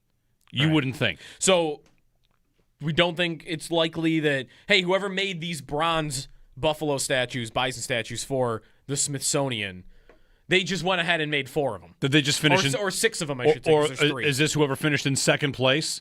Like, well, I already had these. Well, that's what I mean. Like, if they're already doing these 3, they already have the process going. Just make a 2-for-1 deal. We're gonna split it we're gonna go splitsies with the Smithsonian. Yeah. And they're gonna make 6. We're gonna take 3, and they're gonna take 3. And they look just like this and are as big as this. I wouldn't be super disappointed. I think they're good size. Did you know the bison? These are pretty big. They're good size. They're like if I'm standing next to them, I am at the. I know. I guess the people I'm looking at are standing on stairs below it. So I'm like they're the size of the legs of these buffalo, but no, it's taller than that. Yeah, but they're big. These are big. It's pretty big. It's not the kind of big that's going to knock anybody's socks off, is what I would say about the Smithsonian one. Anyway, who knows? When are we going to get the bison news for the stadium? Maybe this week. Right? Maybe. 803-0550 and 1-888-552-550. mock draft season. Ryan Vandemark on the way out. At ProFootballTalk.com, I saw a stat on Justin Fields, which is a fun stat. That Justin Fields has a chance to become the first quarterback to start for 4 straight seasons in week 1 for 4 different teams. Which would be Bears, I forgot Steelers, the Steelers. Jets. Bears, Steelers, Jets, Chiefs. Chiefs. Yep. Justin Fields. You know, his stats in the last 2 years, like, they look better than it clearly has been for him. Well, He has. Is there not a DJ Moore note in here? Like, listen, I think DJ Moore is going to be pretty darn good in the Bills' offense. I think he'll be a big part of it. But when you say that the numbers that DJ Moore put up with Justin Fields, if you've watched a Justin Fields game, isn't it all like we're down 21-3, and now here come a couple of touchdowns late? DJ Moore, in that 1 year, he put up 1,300 yards with Justin Fields, right? Yep. And how much of that is just like, it's not going well, rip it to that guy. He can, That was more than half of Fields' yards, by the way. To DJ Moore? Yeah, Fields had 25-62. Maybe he missed 3 games, so some of those could have been from was Tyson Bagent around there. But still, he had more than half the receiving yards that Fields had in that season. Like, he was the only guy. Yeah. And he had a productive year. Right, he fed him. Like, this is my guy. This is the only guy I trust. I'm going to throw to him all the time. That's 2023? 2023. Yeah. Yep. Yeah, like how much of it comes in garbage time losses? Maybe not all of it. Maybe some of it. He was 5-8 that year, Fields was. That's how it goes. Like, he has a game against Washington where he goes 10 for 230 and 3 touchdowns. Mm-hmm. They won 40-20. He's a reason they won that game. You have that big performance. He goes 9 for 131 and a touchdown against Denver. In a game they lose by 3. Like, there's not. Here's 13 for 114 in a game they won against Minnesota. They scored 12. One thing you see in the DJ Moore, Justin Fields chart, like this would be the death of everybody eats, which I very much welcome. What happened that year? He got 136 targets. He got thrown the ball a ton. And, Moore, in his years in Carolina, he got up to 163 in targets. It's 2021. So I'm optimistic about it. I am over here looking at consistently watching mock drafts about receivers and all that, which I don't think the Bills will do in the first round, but we'll see. Fields needs to be your new champion, by the way, for turnovers don't matter. Yeah. Because in the last 2 years, he doesn't turn the ball over. He has 16 touchdowns and 2 interceptions. How many punts? That's crazy. How many punts? 150? Right. His record is 6-9 with 16 touchdowns and 2 interceptions. It is not equated to wins. No. Just him not turning the ball over. At least he's now going to a team with the Chiefs where they don't have any illusions about him like the Steelers and the Jets both did. Right. No, they know he's a backup, or he's, you have to play 3 weeks while Mahomes gets healthy. Hopefully you never play for us. Right. We'll trade a late pick for you, and hopefully you never play. But if you have to, we're not going to convince ourselves that you're good. Maybe the Chiefs put it this way. Would they internally have a conversation with Justin Fields and say, listen, if he has to play for a month and we put up some decent numbers, maybe we could trade him for a 5th. Maybe one of these other bad teams would again convince themselves that in the right system, he could be a lot better than he was in Pittsburgh and with the Jets, because it's not like those two organizations have any idea what to do with the quarterback, right? No. So. Right, Bears before that. Yeah. Yeah, it's a good point. Maybe the Chiefs think. His coaches so far have been. This is the Chiefs playing. He's not had a McVay or an O'Connell or a Shanahan. He has had. Who's the Bears? Matt Eberflus. He's had Eberflus, Tomlin, and Aaron Glenn as his 3 coaches. Right. Maybe this is the Chiefs. Not quarterback friendly. Getting their version of the betting the live markets. Like, let's buy some Justin Fields shares at 2 cents. Yeah. And then, in 2 months, we'll watch that thing glow up a little bit. 803-0550. That happened for Trubisky, right? Trubisky came here, didn't really play, got another job to start. Happened to Darnold. Yeah. 803-0550. Anyway, first quarterback ever to start for 4 teams in week 1, 4 different seasons, 4 different teams, if he starts for the Chiefs. Jeremy and Joe, 803-0550, the flag football fallout from the weekend. Might have some takes on this one for you if you want. The Wildcats and Team USA. Nothing at all pathetic about Tom Brady being out there. Tom Brady threw a touchdown to Stephon Diggs over the weekend. I didn't know how I felt about that. Tom Brady He's going to play in the Olympics, I'm telling you. he has said never say never, and he won't rule it out. Which is him saying yes. He's not good enough. He's not going to make the team. I mean, he hit some zip on it. 803-0550 on WGR.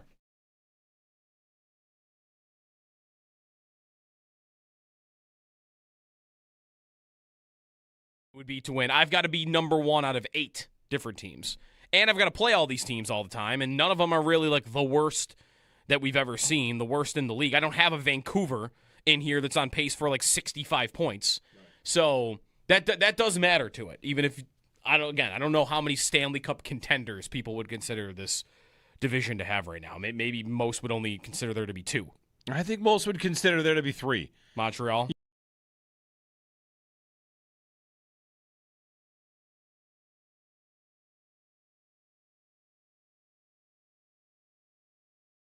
You tweeted numbers on this division and where it stands in the history of this format, that not only are the Sabres, about to end their drought and make the playoffs, and our lives are going to be different because of it, or our hockey lives at least, that this division is as good as any has been in this format. Yeah, it's the highest points percentage of any division since they went to 7 and 8 team divisions. Is that just taking every team in the division and their win-loss Brewing, one of my favorite spots, and it's a Monday at Wayland. And part of that is the bottom a little bit. Like, there's no team in the Atlantic right now. Well, this was true as of yesterday. There was no team that was below 500. Right. Like, Toronto was in last, and they are exactly on pace for 82 points. 29, 29, and 13. In 82 games. Like, so you do not have a 50 or 60-point team like you will sometimes get. That is helping it a little bit. But, yeah, you've got 4 teams on pace for 100 points in this division. And they have 2 that are on pace for, 98. Like, you've got a lot of good teams. I don't know if people feel like they have a lot of great teams. Part of it is 3 of the top 4 have never really been to the playoffs lately. And this Bruins team, I think everybody knows, is not the same Bruins team from 5 years ago, 6 years ago. So I don't know if they have the reputation as being like, this is the best division we've seen, but statistically, as of yesterday, it was the best division. There have been 52 of them in 13 years, and this is the best one that have been this large, right? Like, because, it's easier to win a 4-team division, I think, just in general, than it would be to win. I've got to be number one out of 8 different teams. And I've got to play all these teams all the time, and none of them are really like the worst that we've ever seen, the worst in the league. I don't have a Vancouver in here that's on pace for like 65 points. Right. So that does matter to it. Even if I don't know how many Stanley Cup contenders people would consider this division to have right now. Maybe most would only consider there to be 2. I think most would consider there to be 3. Montreal.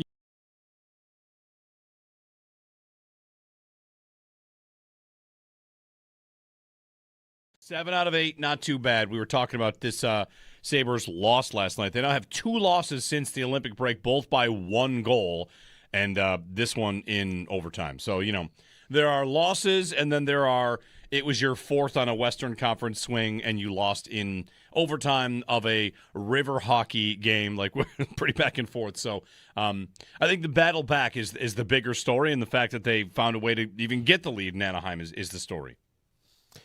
Yeah, I think you're right. I think that at the end of the day, you could obviously argue, well, you're disappointed because you had a late lead and you let that slip away. But you could also say, look, you were down 4-2 going into the third, playing your final period of this West trip on back-to-back with road and all that sort of all on the road. Like, yeah, I mean, I think at the end of this, you have to just take the blanket statement of 7 out of 8, tremendous work on this road trip, and the fight back in the third to even get yourself to that point to become disappointed that you couldn't maybe get that regulation win. I think is the understanding from this weekend. And yeah, I mean, honestly, probably if we wanted to really break down like why did they lose the game, I mean, yes, it was Tuck's penalty in that power play goal by Anaheim, but in general, it was the special teams. I mean, they gave up 3 power play goals yesterday. Anaheim was 3 for 4, and the Sabres power play went 0 for 3 and didn't really feel like they sniffed anything juicy in terms of chances either. So yeah, that's the overall, like, if I feel like the game, where did they lose it? Yeah, there were some spots, but overall, it was the special teams. And penalty kill's been a thing that, the power play makes people crazy. The penalty kill's been good most of the year, and they are 6th in the league in penalty kill right now. So, like, That's lower than they had been. Yeah, they had been top 2 for a right. while. So it's uncharacteristic, the idea of giving up like 3 in one day, and maybe a result of a goalie having himself an off night. Yeah, and probably maybe even just little things like your legs are just a little bit less going because it's back-to-back, and maybe that's just, you need obviously effort and energy to have an effective penalty kill. And even on the last one, I mean, you're taking your best penalty killing forward probably out in Alex Tuck because he's the one that takes the penalty, so he's off the ice. So that, obviously also something that maybe was detrimental to try to kill that off. But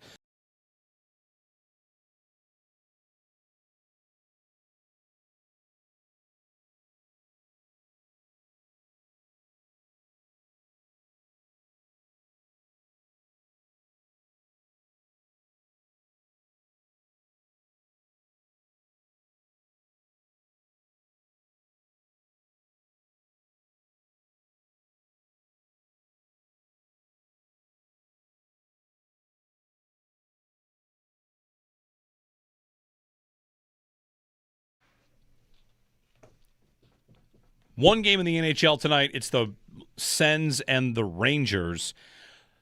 The Bruins play tomorrow. So when they come here for Wednesday, the Bruins are on a back-to-back. Mm-hmm. And the Lightning tomorrow are home. They start a homestand. It might be like a 6 or 7 game homestand. Yep. And they open up with Minnesota. So, get a Minnesota win, get a win over Boston, take a 6-point lead after Wednesday. Could be good. Sabres getting used to the Sabres in first place in the Atlantic. You can give us a ring, 803-0550, 1-888-550-2550. Let's check in on some mock drafts when we return. Mock draft season hitting. I got like 5 new ones today on a Monday, and we'll go through some scenarios here. Jeremy and Joe on WGR.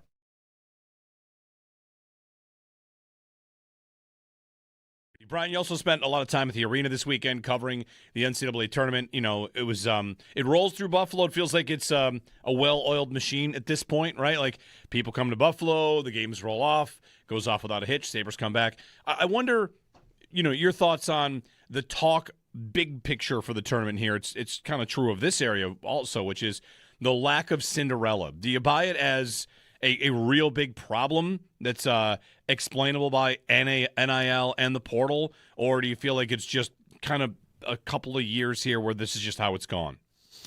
Yeah, 2 straight years, there's been no major upset, at least in the opening weekend, other than maybe what we saw with Florida. But I'm not considering Iowa some sort of Cinderella story.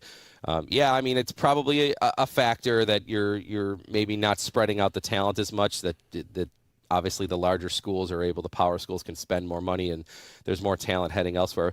But for me, for basketball, Jeremy, it's Riverfront not something, it's still just a lot of times one player can make or break it for you. So, I still feel like the mid-majors have an opportunity if you can just land one player and your team can be great because of it.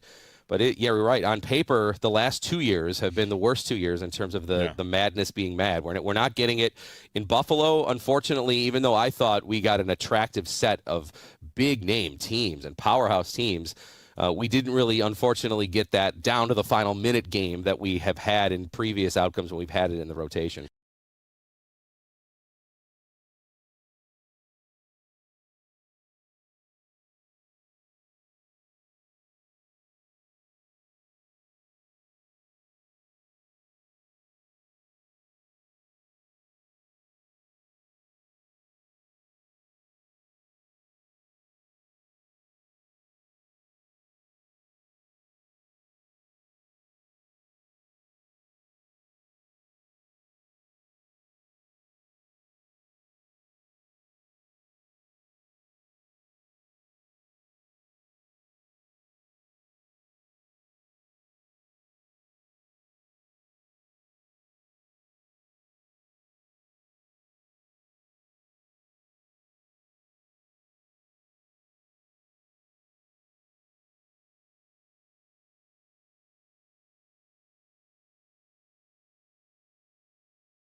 Brian, you also spent a lot of time at the arena this weekend covering the NCAA tournament. You know, it was it rolls through Buffalo. It feels like it's a well-oiled machine at this point, right? Like people come to Buffalo, the games roll off, goes off without a hitch, Sabres come back. I wonder, you know, your thoughts on the talk big picture for the tournament here. It's kind of true of this area also, which is the lack of Cinderella. Do you buy it as a real big problem that's explainable by NIL and the portal, or do you feel like it's just kind of a couple of years here where this is just how it's gone?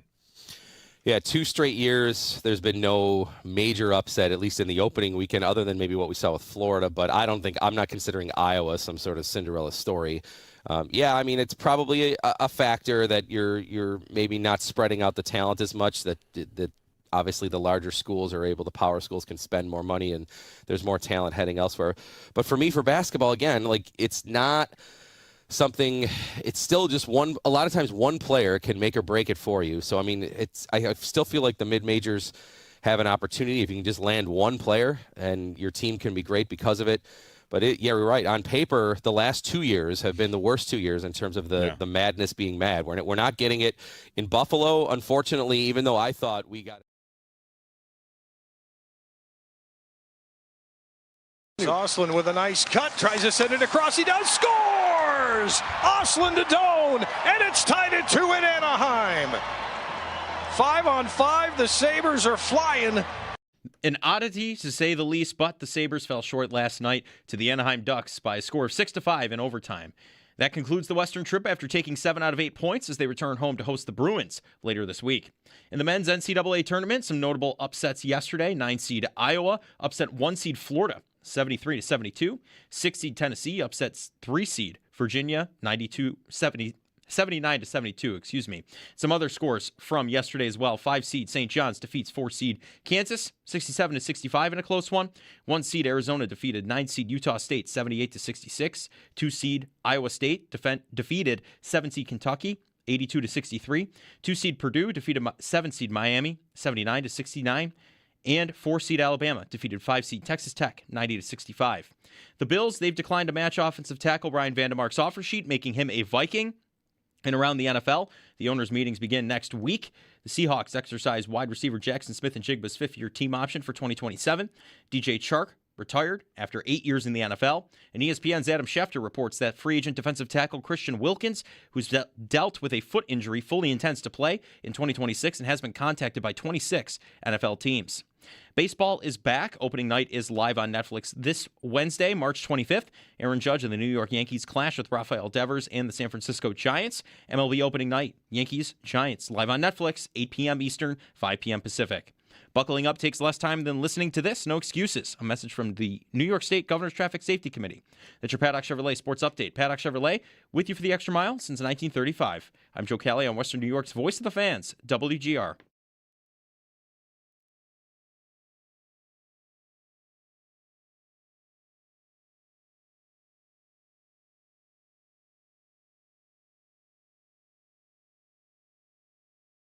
When there's a player like Josh Allen that makes the game look easy when it isn't. Yet when you see number 17 throwing the ball the way he does, running the ball the way he does, that is the characteristic of a great. He makes it look simple. The downside to that is sometimes when you be your Superman, you think you can do it on your own. Or in some cases, you think you have to do it all on your own. And I think the next step in his character arc is trusting in his teammates. Manti Te'o on Josh Allen.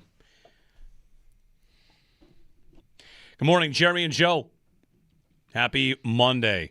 March 23rd, April around the corner, spring. The record high today is 81. That was in 2012, the Mario Williams match. High today is 36. Yeah. Mm-hmm. Which is still above average. That's right. Thursday, 56. It's kind of hovering in the same neighborhood for a little while here. Yeah, it's not great. It's very gray and cold and could snow, I guess. The Tampa game is Dingus Day? Yes, I did look up. Odds-wise, they are likely to be clinched by the Tampa game for the playoffs. Yeah. The game they are most likely to make it is Washington, April. That's in Washington, April 4th. which would be fine. I mean, it might be a little cool if they did it at home. It's also if they clinched the playoff spot while at home, like that happened last time. Tampa, Remember? right? Was it Tampa? No, it was Philly. Philly. Okay, Tampa's fan appreciation night. Tampa's the year before then. Yes. Okay. But fan appreciation night is there's a minute left and Myers is just sitting on the puck and Briere is standing there and just letting them wind the clock because they wanted the point. And that happened at the end of last night's game too. Yeah, the Ducks just passed it around for 20 Ducks seconds. and Sabres like, hey, we'll go to overtime, which of course is another argument for a 3-2-1 point system. But anyway, 803-0550 our phone number and 1-888-550-2550. I was going to say something. I had something on the tip of my tongue. It was right there about when they clinch. It's also very possible they clinch on a night when they're not playing. Right? That's hey, that's definitely also. If the Red Wings lose tonight, the Sabres officially clinch a playoff spot. And again, yes, clinching a playoff spot at this point, that'll be a footnote. That we know they're going. That it would be near impossible for them to miss. You find whatever site you want, playoff odds. It's difficult because they're not. Here's one way of putting it: you can't bet them in any sports book to make them miss the playoffs. Right? All those bets have been taken down. It's done. Yeah. Yeah. 99.96 at moneypuck.com to make the playoffs. 99.6. You'd probably have to thread the needle of needles here, right? Like Evolving Hockey actually has them at 100. There you go. There are a couple sites that have just put them at 100, even though they're not officially in yet. Right. Because if they lost out and sat at 95 points, wouldn't they still have a chance of getting in? Yes, very, very much so. And they're not going to lose 11 games in a row. That would be pretty wild. They're not going to lose 11 games. No, I think they could lose 11 games in a row, and if they lost 6 of them in overtime, then they would be comfortably in. Comfortably, yeah, right. They got a point last night on the road, which extends their franchise record road point streak to 14 straight games, getting a point. Yep. All right, not bad, not bad. The only thing that's disappointing about last night is Lyon, if he had won, would have tied the NHL record road winning streak for a goalie. That's a little disappointing, I guess. Yeah. Because that's a long enough streak. You probably wouldn't expect to be back there at some point, challenging for that record again at 11 road wins in a row. You really do. If that Pittsburgh game was one where he got hung out to dry right before the Olympics, they gave up. He gave up 5 in that game, maybe 4 actually in an empty netter. If we're not even saying that was a bad start from him, you have to go back to when they lost 5-0 to the Devils and they were fired Kevin Adams chants in the crowd to find his last really bad start. He has gone months without giving them any bad games. That was a rarity last night. Luukkonen even will give you one once a month. Yep. Lyon hasn't even been doing it once a month for you. Which is why on all the goals saved above expected numbers, he's one of the 5 best goalies in hockey this year. Which is crazy. 803-0550 is our phone number, and 1-888-550-2550. Some Bills stuff. It's mock draft season. Yes, I got mock drafts. I've got one fan account that tracks where the Bills jet has been the last 6 weeks, where there might be visiting for private visits. Jeez. The Buffalo, the visit tracker. Who they've had meetings with. Chris Bell, we can add him to the list. Louisville wide receiver that one's, of all your visits you might have, that one to me could very well be a medical visit. Okay. He's a first-round talent that tore his ACL, and that might be a third-round pick if he makes it that far. They met with a couple of linebackers, pre-draft visits. Ryan Fowler reporting the Bills will be hosting Michigan linebacker Jimmy Rolder.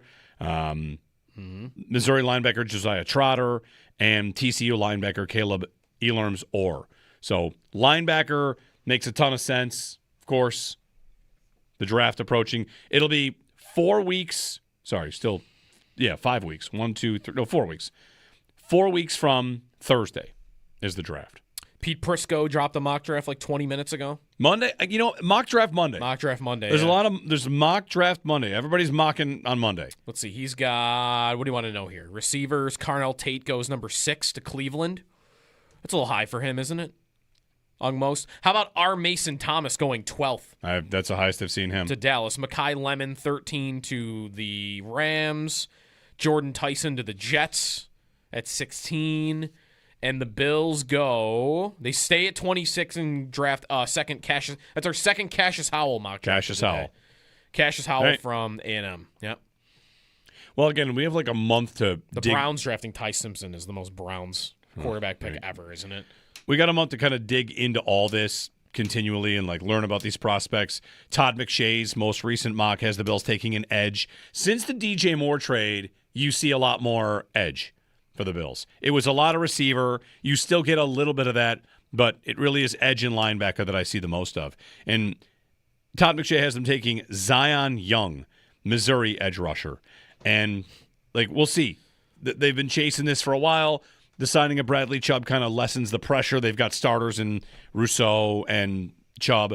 Epinesa leaves, so Javon Solomon, Michael Hoyt, how these guys all fit in.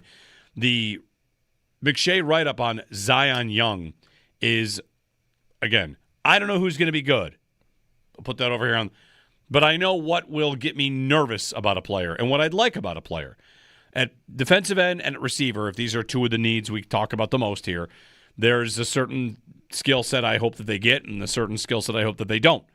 And for Zion Young, I'll just read it to you, and you tell me if you think this is what you want them to get with their first-round pick. Young may lack ideal bend and flexibility, and his sack production hasn't yet matched what teams typically look for, but his traits, flashes of ability, and developmental upside stand out. Big, long, powerful edge rusher who plays with strength and physicality. That is not the type of edge rusher that I'm looking for. No. I don't want... It's kind of the opposite. It's right. It's...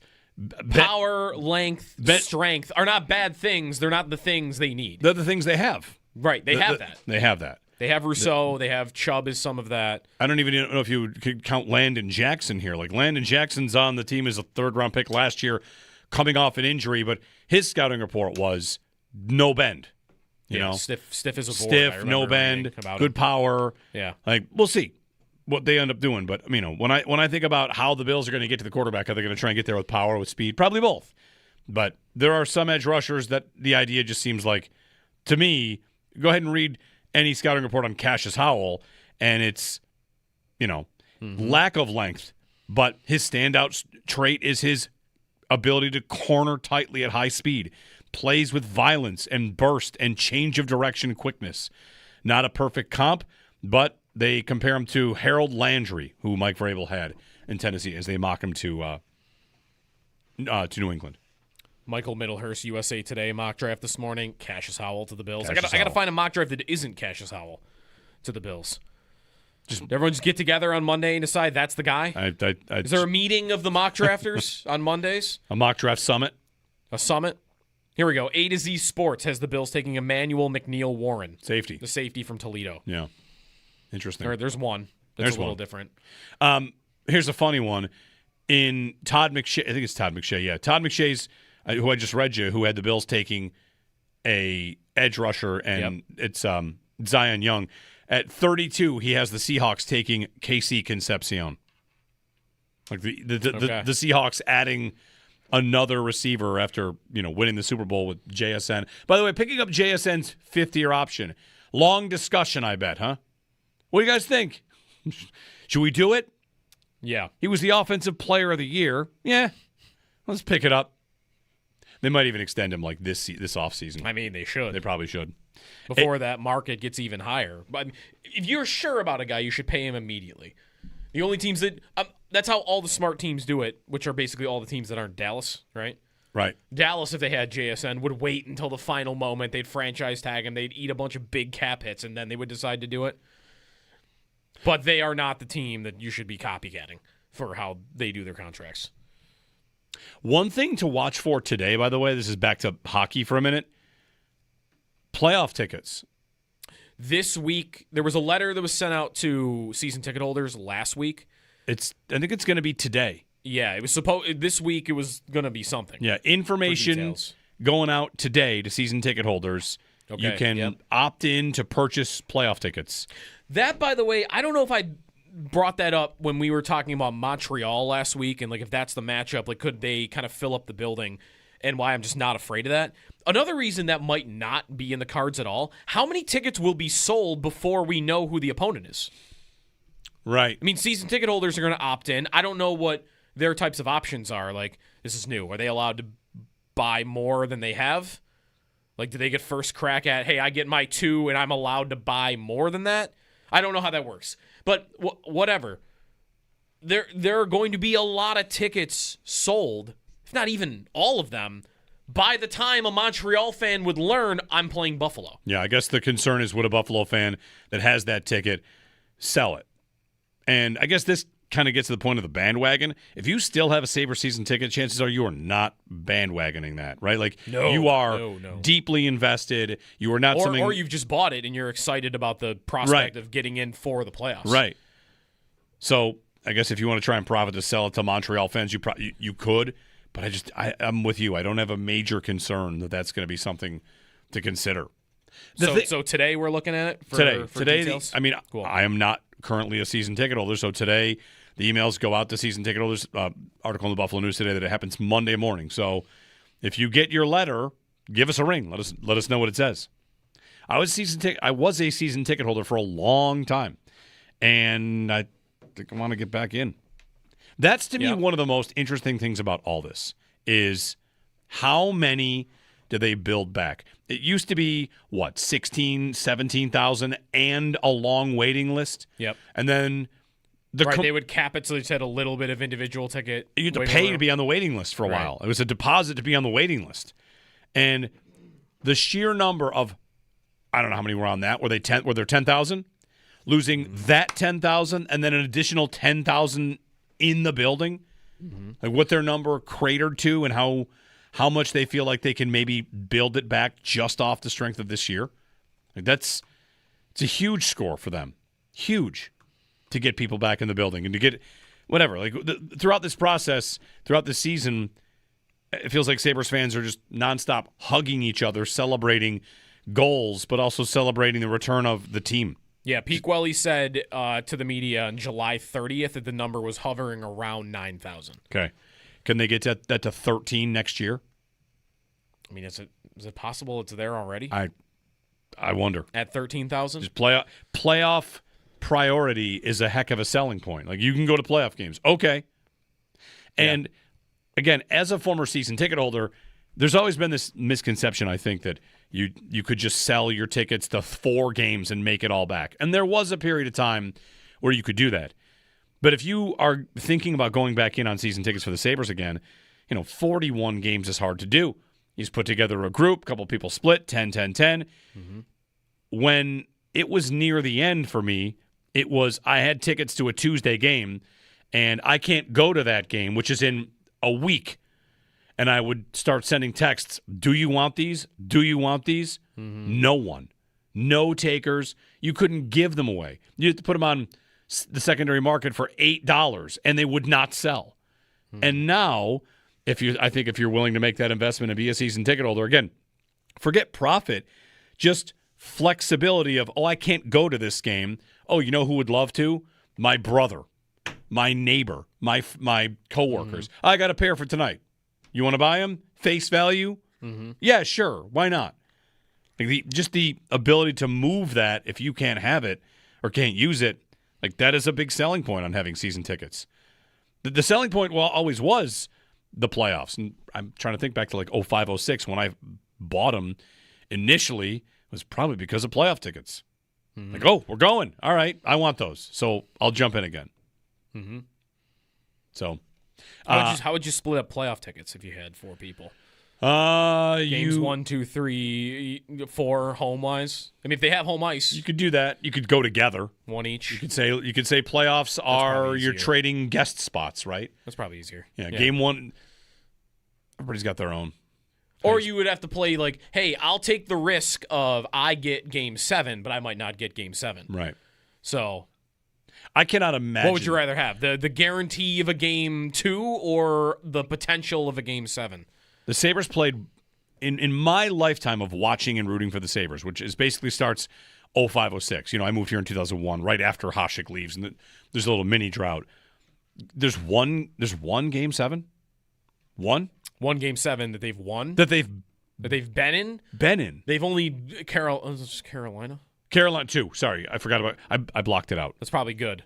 Sorry to remind everyone. They're both on the road. Wait, what's the other one? The other one is Philly. Philly. Oh, right. The last one. So 2 Game 7s on the road. There's not been a They haven't had a home Game 7 since we did this last week. Didn't they play one since Derek Plan in 97? Okay. Which is the only win they've ever had. I mean, I can't even imagine a home Game 7. Right. The pressure doesn't even matter what round it is. And that's like the right. No, it doesn't. The beauty of getting this back, if they are opening round Game 7 at home against Detroit, it's do they win and we get 2 more weeks of hockey and your life is saved, or is it over at the hands of the 8 seed or the 7 seed and we're trying to find the moral victory and at least they're back? Like it'd be big. We'd grow such good hatred of these teams. We'd see building up a again. hatred of who I'm so excited to hate whoever they play in round 1. Mm-hmm. Assuming it's competitive. I mean, the Sabres sweep them. I'm probably not going to build up a lot of hate for whoever. DJ in Virginia. Good morning, DJ. Hey, guys. So I just wanted to kind of chime in on, people jumping in on the bandwagon. As an out-of-towner, I say, welcome aboard, come on in. I wore I wore a Sabres sweatshirt to the Caps game on Friday, and everybody was coming up saying, congratulations, go Sabres, happy for you guys. It's a great feeling. The only person we can't allow on the bandwagon is Biz Nasty because he's a mush. But I would say it's like people coming up to you and saying good morning, and then someone being mad that you came up and said good morning to them. Like, don't be that kind of person. Let everyone join the bandwagon and root on the Sabres this year. And then just a quick note on Owen Power. The fact that he's reading books, I think, could add to the discourse on him. 100%. We like our defensemen to be angry, mean, punching guys in the face. That is not someone that's reading books. That's I don't know if I like it, guys. Thanks, TJ. You're the second caller today to reference Owen Power reading books. And I did think, listen, the guy that sits in the 14th row of the Sabres defend twice got gold with the revelation that Owen Power reads books. Hey, Power, why don't you read a book about how to throw a punch? That is going to happen. I mean, so many times. It's a gift for the guy that wants to yell at Owen Power. What are you doing? Reading books? You guys right behind you. Oh, wow. It's like winning the Super Bowl for that guy. You want to yell at Owen Power? Reading books is as good as it gets. He reads books. Yeah, I don't want my 6'6" defenseman being an intellect. Who am I? Who's the best position then to be a book reader? I would say a skilled centerman. My goalie, maybe. Listen, goalie. You're right. It's goalie. Goalie. They got long flights. They've got trips. You're not allowed to read a book. He's on the plane. They're gonna want him watching they're gonna want him watching like UFC fights. Other people are sleeping. What if he's reading like Chris Chelios' biography or something? Is that okay? Brian Burke's book about truculence. Sure, that's what he needs to be reading. It is. I know. I thought about all the Owen Powers people such out there. It's such a gift. It's gonna be really such good. a like. There's an Owen Power group chat where all 5 guys hate Power and they're like, oh my God, you guys won't believe it. He reads books. The book didn't tell you that guy was backdoor. Right. We're going in, blood in the water. He's the most polarizing. Like, what is he good or not? Since who? Since Gilmore? Stephon Gilmore. Since Stephon Gilmore. I mean, who's there been more it's of funny. fighting whether he's actually good or not? It's funny you mentioned that because for me, to say it like that drives home. Like, okay, fine, people really think he's not. The idea that Stephon Gilmore was not good was always beyond. I'm with you. Beyond words. But there were people who thought he was actually not good. Right. All right. I'm there with how Power is now. That is how he's not as peak high as Gilmore was. But the kid can play. Right. I know he does stupid stuff like once every other game, but gosh, can you guys not watch him break the puck out and like skate with it? He's incredible. He's awesome. Yeah. And everybody just wants to be so mad. It's so crazy to me. It really there's a lot of things. It's we didn't mention this earlier. It's his size. Right. It's Paul put it the right way. Like our caller in the first hour, that he might have that lazy Thomas Vanek gene where it kind of looks like he's not going 110%, but that's kind of his style and part of the game. And when he can actually turn it on and does a lot, it's all of that. And it's also that he was a number 1 overall pick. Right. That's huge, right? Sure. If he was not the first pick, if he was the 21st pick in the NHL draft, I bet it wouldn't be as polarizing. How long did it take for us to get to where we were with Dahlin? Because people were hating him for like 3 years. People were like, he stinks, he's soft, he's bad, he can't play. I think there was a fear bunker built about Dahlin. Right, and the Kruger years were horrible for him. Right. And Powers had some struggles, but Dahlin got there, and now he is unbelievably, undeniably one of the 5 best defensemen in the league. Dahlin is. Yeah. I think by this... I don't know. Why can't Power do something like that? By this point, I think Dahlin had just started. It depends how you want to do it. By years, by age, because Power didn't get in as quickly. Dahlin, his third year, he had 23 points, and plus minus is dumb, but he was a minus 36. That's Kruger. That is, you are stapled to the blue line, and you are not allowed to move. Right. You are not allowed to jump up into the play. You can't create. Don't go in deep. Totally neutered him as a player, and it was going horrible for him. Mm-hmm. And then Granato came in, and it pretty quickly turned. Yeah. And that was year 4. Year 4, it's... all right, he's one of the best defensemen in the world. Or at least he's on his way to being that. Power is in year 4. Right. And he's also 2 years older than Dahlin was at that time. So there's an age part of it. But I also think we are seeing him come into his own in a significant way this year. He is. I don't think there is a need for him to be one of the 5 defensemen in the world like Dahlin. Dahlin was not just a number 1 pick. Dahlin was, this guy's the best defensive prospect since 1973 in Denny Potvin. Right. That was not Power. Power, everyone knew this is not the best year to be picking number 1. That was the outset of it. So much of it is expectations. Matthias Samuelsson, why is he, he's awesome, but why is it so amazing that he's awesome? Because a lot of us had left him for dead. Yeah. Same with Tage, right? Why is Eichel a disappointment for many? He was taken number 2, and he's not McDavid. That was it. That's insane. You're not McDavid, loser. You're a 90-point Selke candidate centerman. Right. Oh, he's not. Not that many people were doing that with Eichel. That's got a lot of other stuff to it. But. And that could hurt Power, too, is that you are a number 1 pick. You are a defenseman. You kind of got off to a little bit of a slow start. In context. That happened to Dahlin, too. He did it.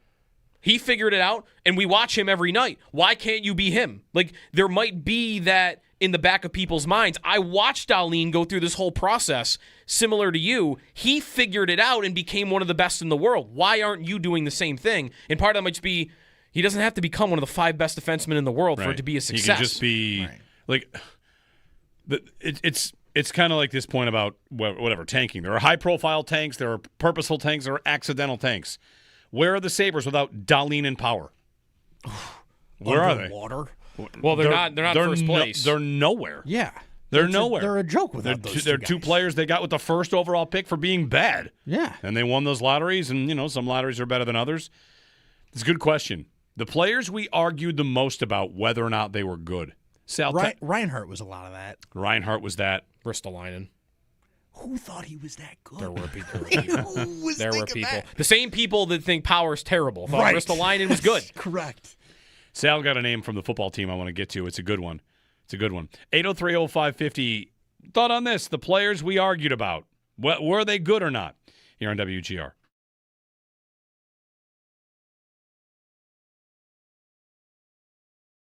Yeah, up and down the ice. I think the Sabres can play that way. It was infuriating me more over the weekend, the idea that they were, it's almost sticking now as a joke, right? As a mockery of the guy that called them a river hockey team, because they are not a river hockey team. They still, to me, they are not that. Can they play that way if the opponent dictates that type of game? Sure, the third period, Lindy even said it. They played we're going to have to play all-out pressure, and Lyon's going to have to make some saves. Like I even told him that in the second intermission. You're going to have to make some saves because, why? We're down 2. We're going to have to go full court press all out. And they did, and they won that period 3-1. Like they can play that way. I just don't think they choose to play a river hockey style on a game-to-game basis. So I was getting a little annoyed at that over the weekend. Like the guy that said it, not that we're having fun with it. I can't be annoyed with it. It's too good. The shirts are too good to be mad at us doing it. And it's made it so far, one player accusing the Sabres of playing river hockey, that I was going to bed. It's 4-2 Ducks. Like, all right, I'm going to start to get ready for bed. And then I get a text, and because the Sabres comeback kind of happened pretty quickly from the 4th to the 5th goal. Yeah. And the text is people whitewater rafting.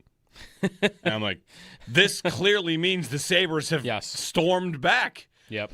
So, hey, all in on all the river hockey stuff. Yeah, the Power and Benson goals are a minute and a half apart. Yep. Minute 32 apart. That's when I got the whitewater rafting text in one group chat. So, yep. Hey, this Sabre season has a language all its own.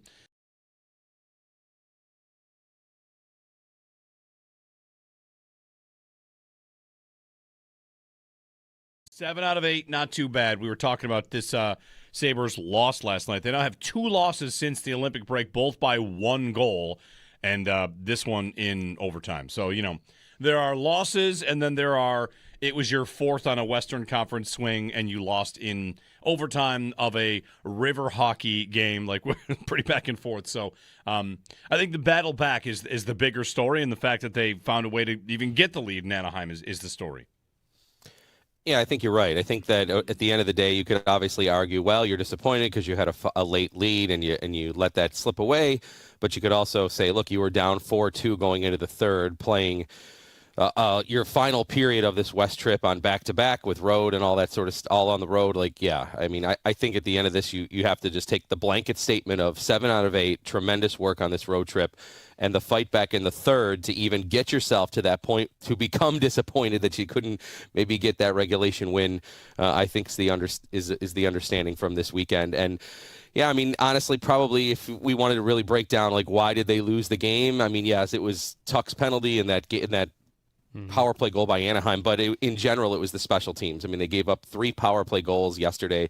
Anaheim was 3 for 4, and the Sabres power play went 0 for 3 and didn't really feel like they sniffed anything juicy in terms of chances either. So yeah, that's the overall, like, if I feel like the game, where did they lose it? Yeah, there were some spots, but overall, it was the special teams. And penalty kill's been a thing that, the power play makes people crazy. The penalty kill's been good most of the year, and they are 6th in the league in penalty kill right now. So, like, that's lower than they had been. Yeah, they had been top 2 for a right. while. So it's uncharacteristic, the idea of giving up like 3 in one day, and maybe a result of a goalie having himself an off night. Yeah, and probably maybe even just little things like your legs are just a little bit less going because it's back-to-back, and maybe that's just, you need obviously effort and energy to have an effective penalty kill. And even on the last one, I mean, you're taking your best penalty killing forward probably out in Alex Tuck because he's the one that takes the penalty, so he's off the ice. So that, obviously also something that maybe was detrimental to try to kill that off. But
There's one off the bar and in. The Sabres have tied the game right off the faceoff. This team just won't quit. And Owen Power with some sweet music in Anaheim. 4-4 the score with 9:55 to go in the third. Sabres get a point. They fall short. They lose it in overtime. The Ducks' record in overtime is good. The Sabres' record in overtime is bad. There you go. But they're undefeated in the shootout. So the Sabres? Maybe they should just play for shootouts. Play for the shootout. You could. If you get the puck once, you could just wind the whole clock. Yeah. 803-0550. This might be my fastest ever prediction coming true. Said last segment, or maybe was it 20 minutes ago, the Seahawks have picked up the fifth-year option on JSN. I'm like, they should probably get him signed to an extension soon. Done. They did it. Yeah, they did it. 4 years, $168 million, $42 per year on the average, $120 million guaranteed, both the highest for receiver ever. Most guaranteed money, highest average annual value, Jackson Smith and Jigba of the Seattle Seahawks. He's great. Yes, he is. It was predictable. It was moderately predictable, and this is another case of like, I'm not sure there's any like true number ones in this draft. Like, oh yeah, that was one. He went much later than he probably should have. This was really his first year of being like the best receiver in the league, though, right?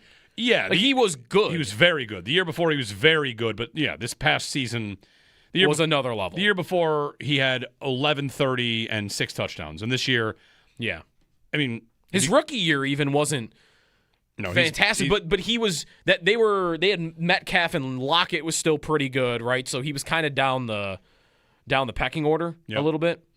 Yeah, Sam Darnold unlocks that to its greatest degree. 1793 yards, 10 touchdowns, All-Pro first team, and All-Pro or the AP Offensive Player of the Year. We went to the break talking about players that we argued about whether or not they were good. We'll call this the Owen Power Invitational, as people seem to argue about Owen Power. So Sal texted in Tremaine Edmonds. Good one. That's a good one. That's a really Is he good? Is he not good? Yeah. Who's good? Who's not? Edmonds for sure. Who do we argue with each other about on these two teams whether or not they were good? Is Ed Oliver a good answer for this? Sure. How good is he? The draft capital plays into his conversation as well. Every one of these conversations is going to be like there's a degree of it. You and I are aligned on this. Anytime anyone suggests that Mario Williams was not a great was not a great signing, I'm just like, what did you watch? He was unbelievable for 3 years. He was great. And then Rex tried to put him in coverage and it didn't work. Right. I mean, we thought he was terrible. Who else? Like Gilmore's such a good one too. Gilmore, I think, is the best one. Like Gilmore, it was years of it too. I just have trouble believing like it was like really whatever. People thought he was bad, but you're right. People thought he was bad. People didn't think he was that good. Was Tyrod this for a little while? Trent. I mean, which of the quarterbacks would be number one? Was Fitz more of it than Tyrod or Edwards? I'll give you a game. I think Fitz was the most of it. I'm going to give you a name right now that his name has come up this offseason, and anytime I see people saying he's not good anymore, I think you're nuts, and that's Dawkins. The idea that Deion Dawkins was bad last year, to me, is nuts. Trade him, Trade him while you can. Trade him. What? That's not a long-term thing. No. That's right now.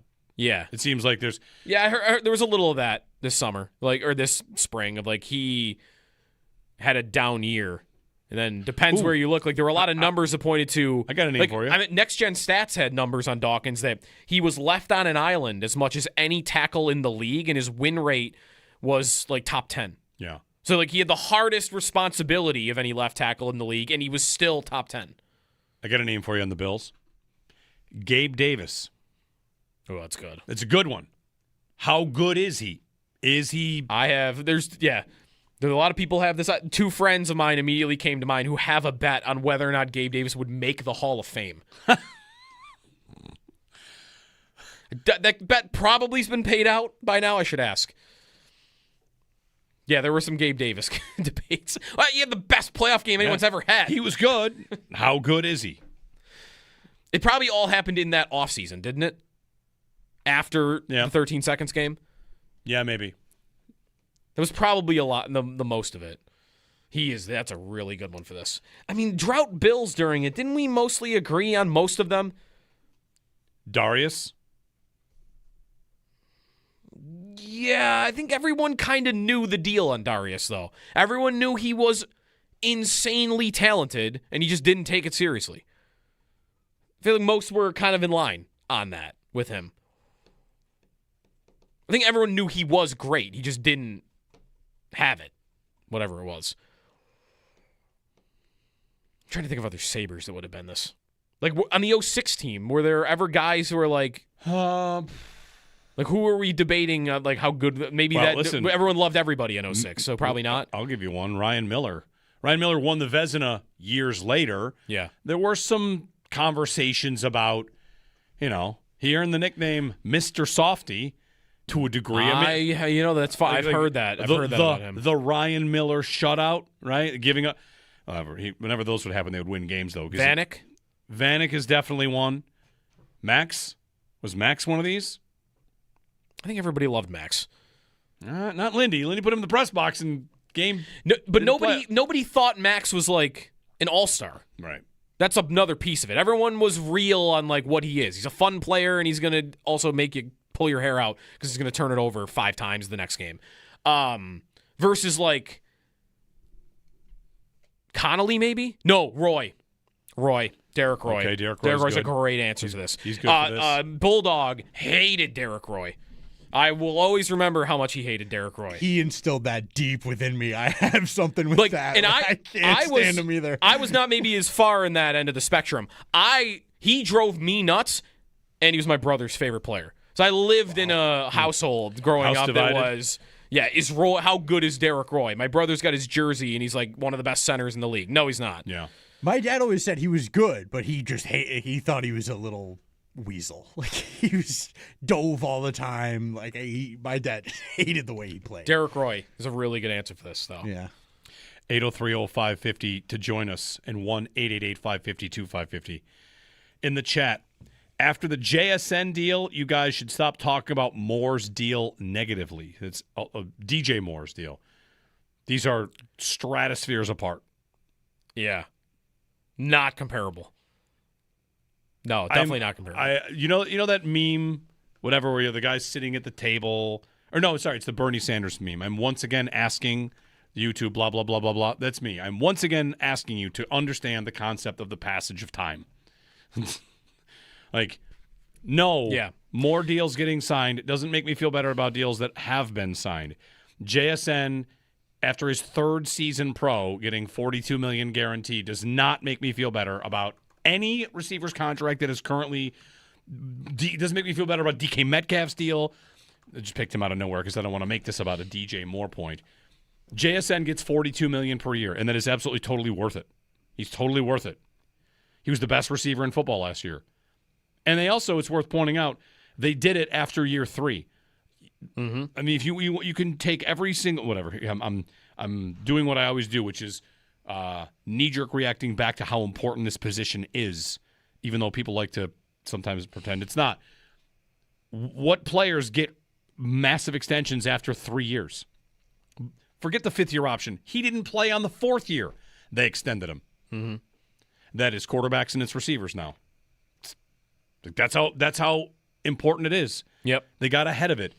It's a $42 million extension per year. What's the cap hit going to be? Fine. They'll make it work. Yeah. Like, why is JSN $42 million? He is 24. Yeah, the age. There's a 5-year difference between those two players. He's 24 years old. Right. Right, you're paying him for the best years of his career. Yeah. The Moore deal, you are paying him for hopefully close to the best years of his career. Like, you're not expecting he'll be better than he ever has been. Yeah, I mean, he could still be good. Yeah. I thought of a comparable for that over the weekend because I have been on the record a lot that I hate the package. I hate what they gave up for DJ Moore and do not understand why he cost that. But you thought of a good comp? It's the Ryan McLeod trade. Ryan McLeod was a fourth liner who was healthy scratched in Edmonton. Yeah. Why on earth did he cost you Matthew a Savoy. top 10 pick? But it's what the Sabres needed, and he was good. Yeah. So after a year or two of it working, who cares what you gave up? Right. That could really be the Moore trade. I like that. The package is dumb and doesn't make any sense, but he's good in what they need. So if you get the execution on it, you won't care after a year or two. But you need the player to perform, right? Because if McLeod hadn't been a good player and had been what he was in Edmonton, which was a fourth liner, then you'd look back and go, yeah, it was stupid that you paid that. So you do need the player to perform, obviously. On average annual value, do you know where DJ Moore ranks among wide receivers? At what, $25 million a year? 27.5. 27.5 is going to rank like 11th. 14th. Yeah. Right. That's a little much for him, I think. A little bit, but It's again, a little much. It's simply passage of time. He was 13th until this morning, and then JSN went ahead of him. Mm-hmm. And JSN is ahead of everybody. Jamar Chase, Justin Jefferson. What's George Pickens going to be? George Pickens is currently behind. He's currently behind DJ Moore on the franchise tag. He'll go up. He will go above him. And now DJ Moore becomes the 15th highest paid receiver. And then in 2 years, he'll be outside the top 20. The passage of time. Does it make you feel better? Maybe it does make you feel better, but it's just that's kind of how this works. Although Brandon Ayuk's money is about to come off the books. So anyway, if the Bills, if they get the 14th best receiver in football out of DJ Moore, their offense will be unstoppable. Yeah. And more than it's been. Yeah, right. Like that will give them an element that they did not have when defenses like Houston or Atlanta have had the answers against them. JSN, 24 years old. Whew. Man. 803-0550 and 1-888-552-550. I like that you're trying to find ways to get to. Yeah. I don't like the package, but you had to do it. You had Hate the package. You had to do something. It's the Ryan McLeod trade for me. That's the DJ Moore trade is the Ryan McLeod trade. Which that did get panned at the time. And Sure. How's it look now? It looks totally fine. Yep. Who cares? I got what I needed. I needed something. And we've said that before. Overpay. Overpay for the thing you need if you can get it right. And what they did was they went for a guy that they know, who's been healthy, who can do the job, instead of just kind of guessing someone can do the job because, they haven't been all that good at that in the draft, at that position. I will say it was McLeod's fault that the game-tying goal happened yesterday, but that's beside the point. I felt really good with him out on the ice. Of all the players you'd want in that spot. Typically, yes. Yeah, the speed, everything that he does. When he goes over the boards and it's a penalty, Yep. I think, you know what? Good. Ice this game, McLeod. That's what you do. I love him on the penalty kill. And he missed it by He inches. went outside on who scored the game-tying goal? Whoever it was. He went outside on him. He needed to stay inside on him. If he stays inside on him, he doesn't have that shooting lane. He made one wrong read, chased him up the boards, and he gave that opportunity. John Rothstein reports Syracuse and Providence will meet next season in a neutral site game at TD Garden. Oh, Orange revenge game against Brian Hodgson, who doesn't want the job. Whatever. Sorry. Jerry McNamara is going to get introduced at some point, right? They play the zone? Will McNamara? Mm-hmm. No. No? I don't think so. Didn't he do it at Siena? Maybe. I had Syracuse buddies telling me the zone is back over the weekend, but maybe I'm wrong. Maybe. The zone went away because everybody could shoot over top of it. Everybody could shoot. That's one of the points about the Cinderella being gone. What's changed? Everybody can shoot, but where are the big men that run the floor at the big schools? And Cinderella's going to get beat against those teams. 803-0550. Anyway, sorry. He does not primarily run the zone. So maybe that was just the Duke game. He did. He used it against Duke. It was not something he had been doing all year. Extendo Sports coming up, then the Northtown Automotive Extra Point Show here on WGR.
All right, we're in and out pretty quick. Kind of like Matt Savoy's Sabres career. Sorry, he came up with the Ryan McLeod trade that Joe mentioned. How many minutes did Matt Savoy play as a Sabre? I know this. 355. 3. Yeah. Yeah. One game in 2023-24 before ultimately getting traded to Edmonton in the Ryan McLeod trade. Sabres, 7 out of 8 points on that trip. Pretty good. Next up, Boston, Wednesday. Beat the Bruins. Be fighting for their playoff lives, the Bees. They are 1 point up right now. They are. Yeah, the race at the bottom is going to be tight. Like, we probably won't know who the Sabres play until the last day of the season. Yeah. Because everything is so close together. Unless they drop back into the 2 spot, which could happen, or that could also go to the last day of the season. The Bruins also could, by the way, get to the 3rd spot. They're tied with Montreal for the 3 right now. Yeah. Tight race. All right, we're back tomorrow. Sal Capaccio is on the way. Cheers. See you then.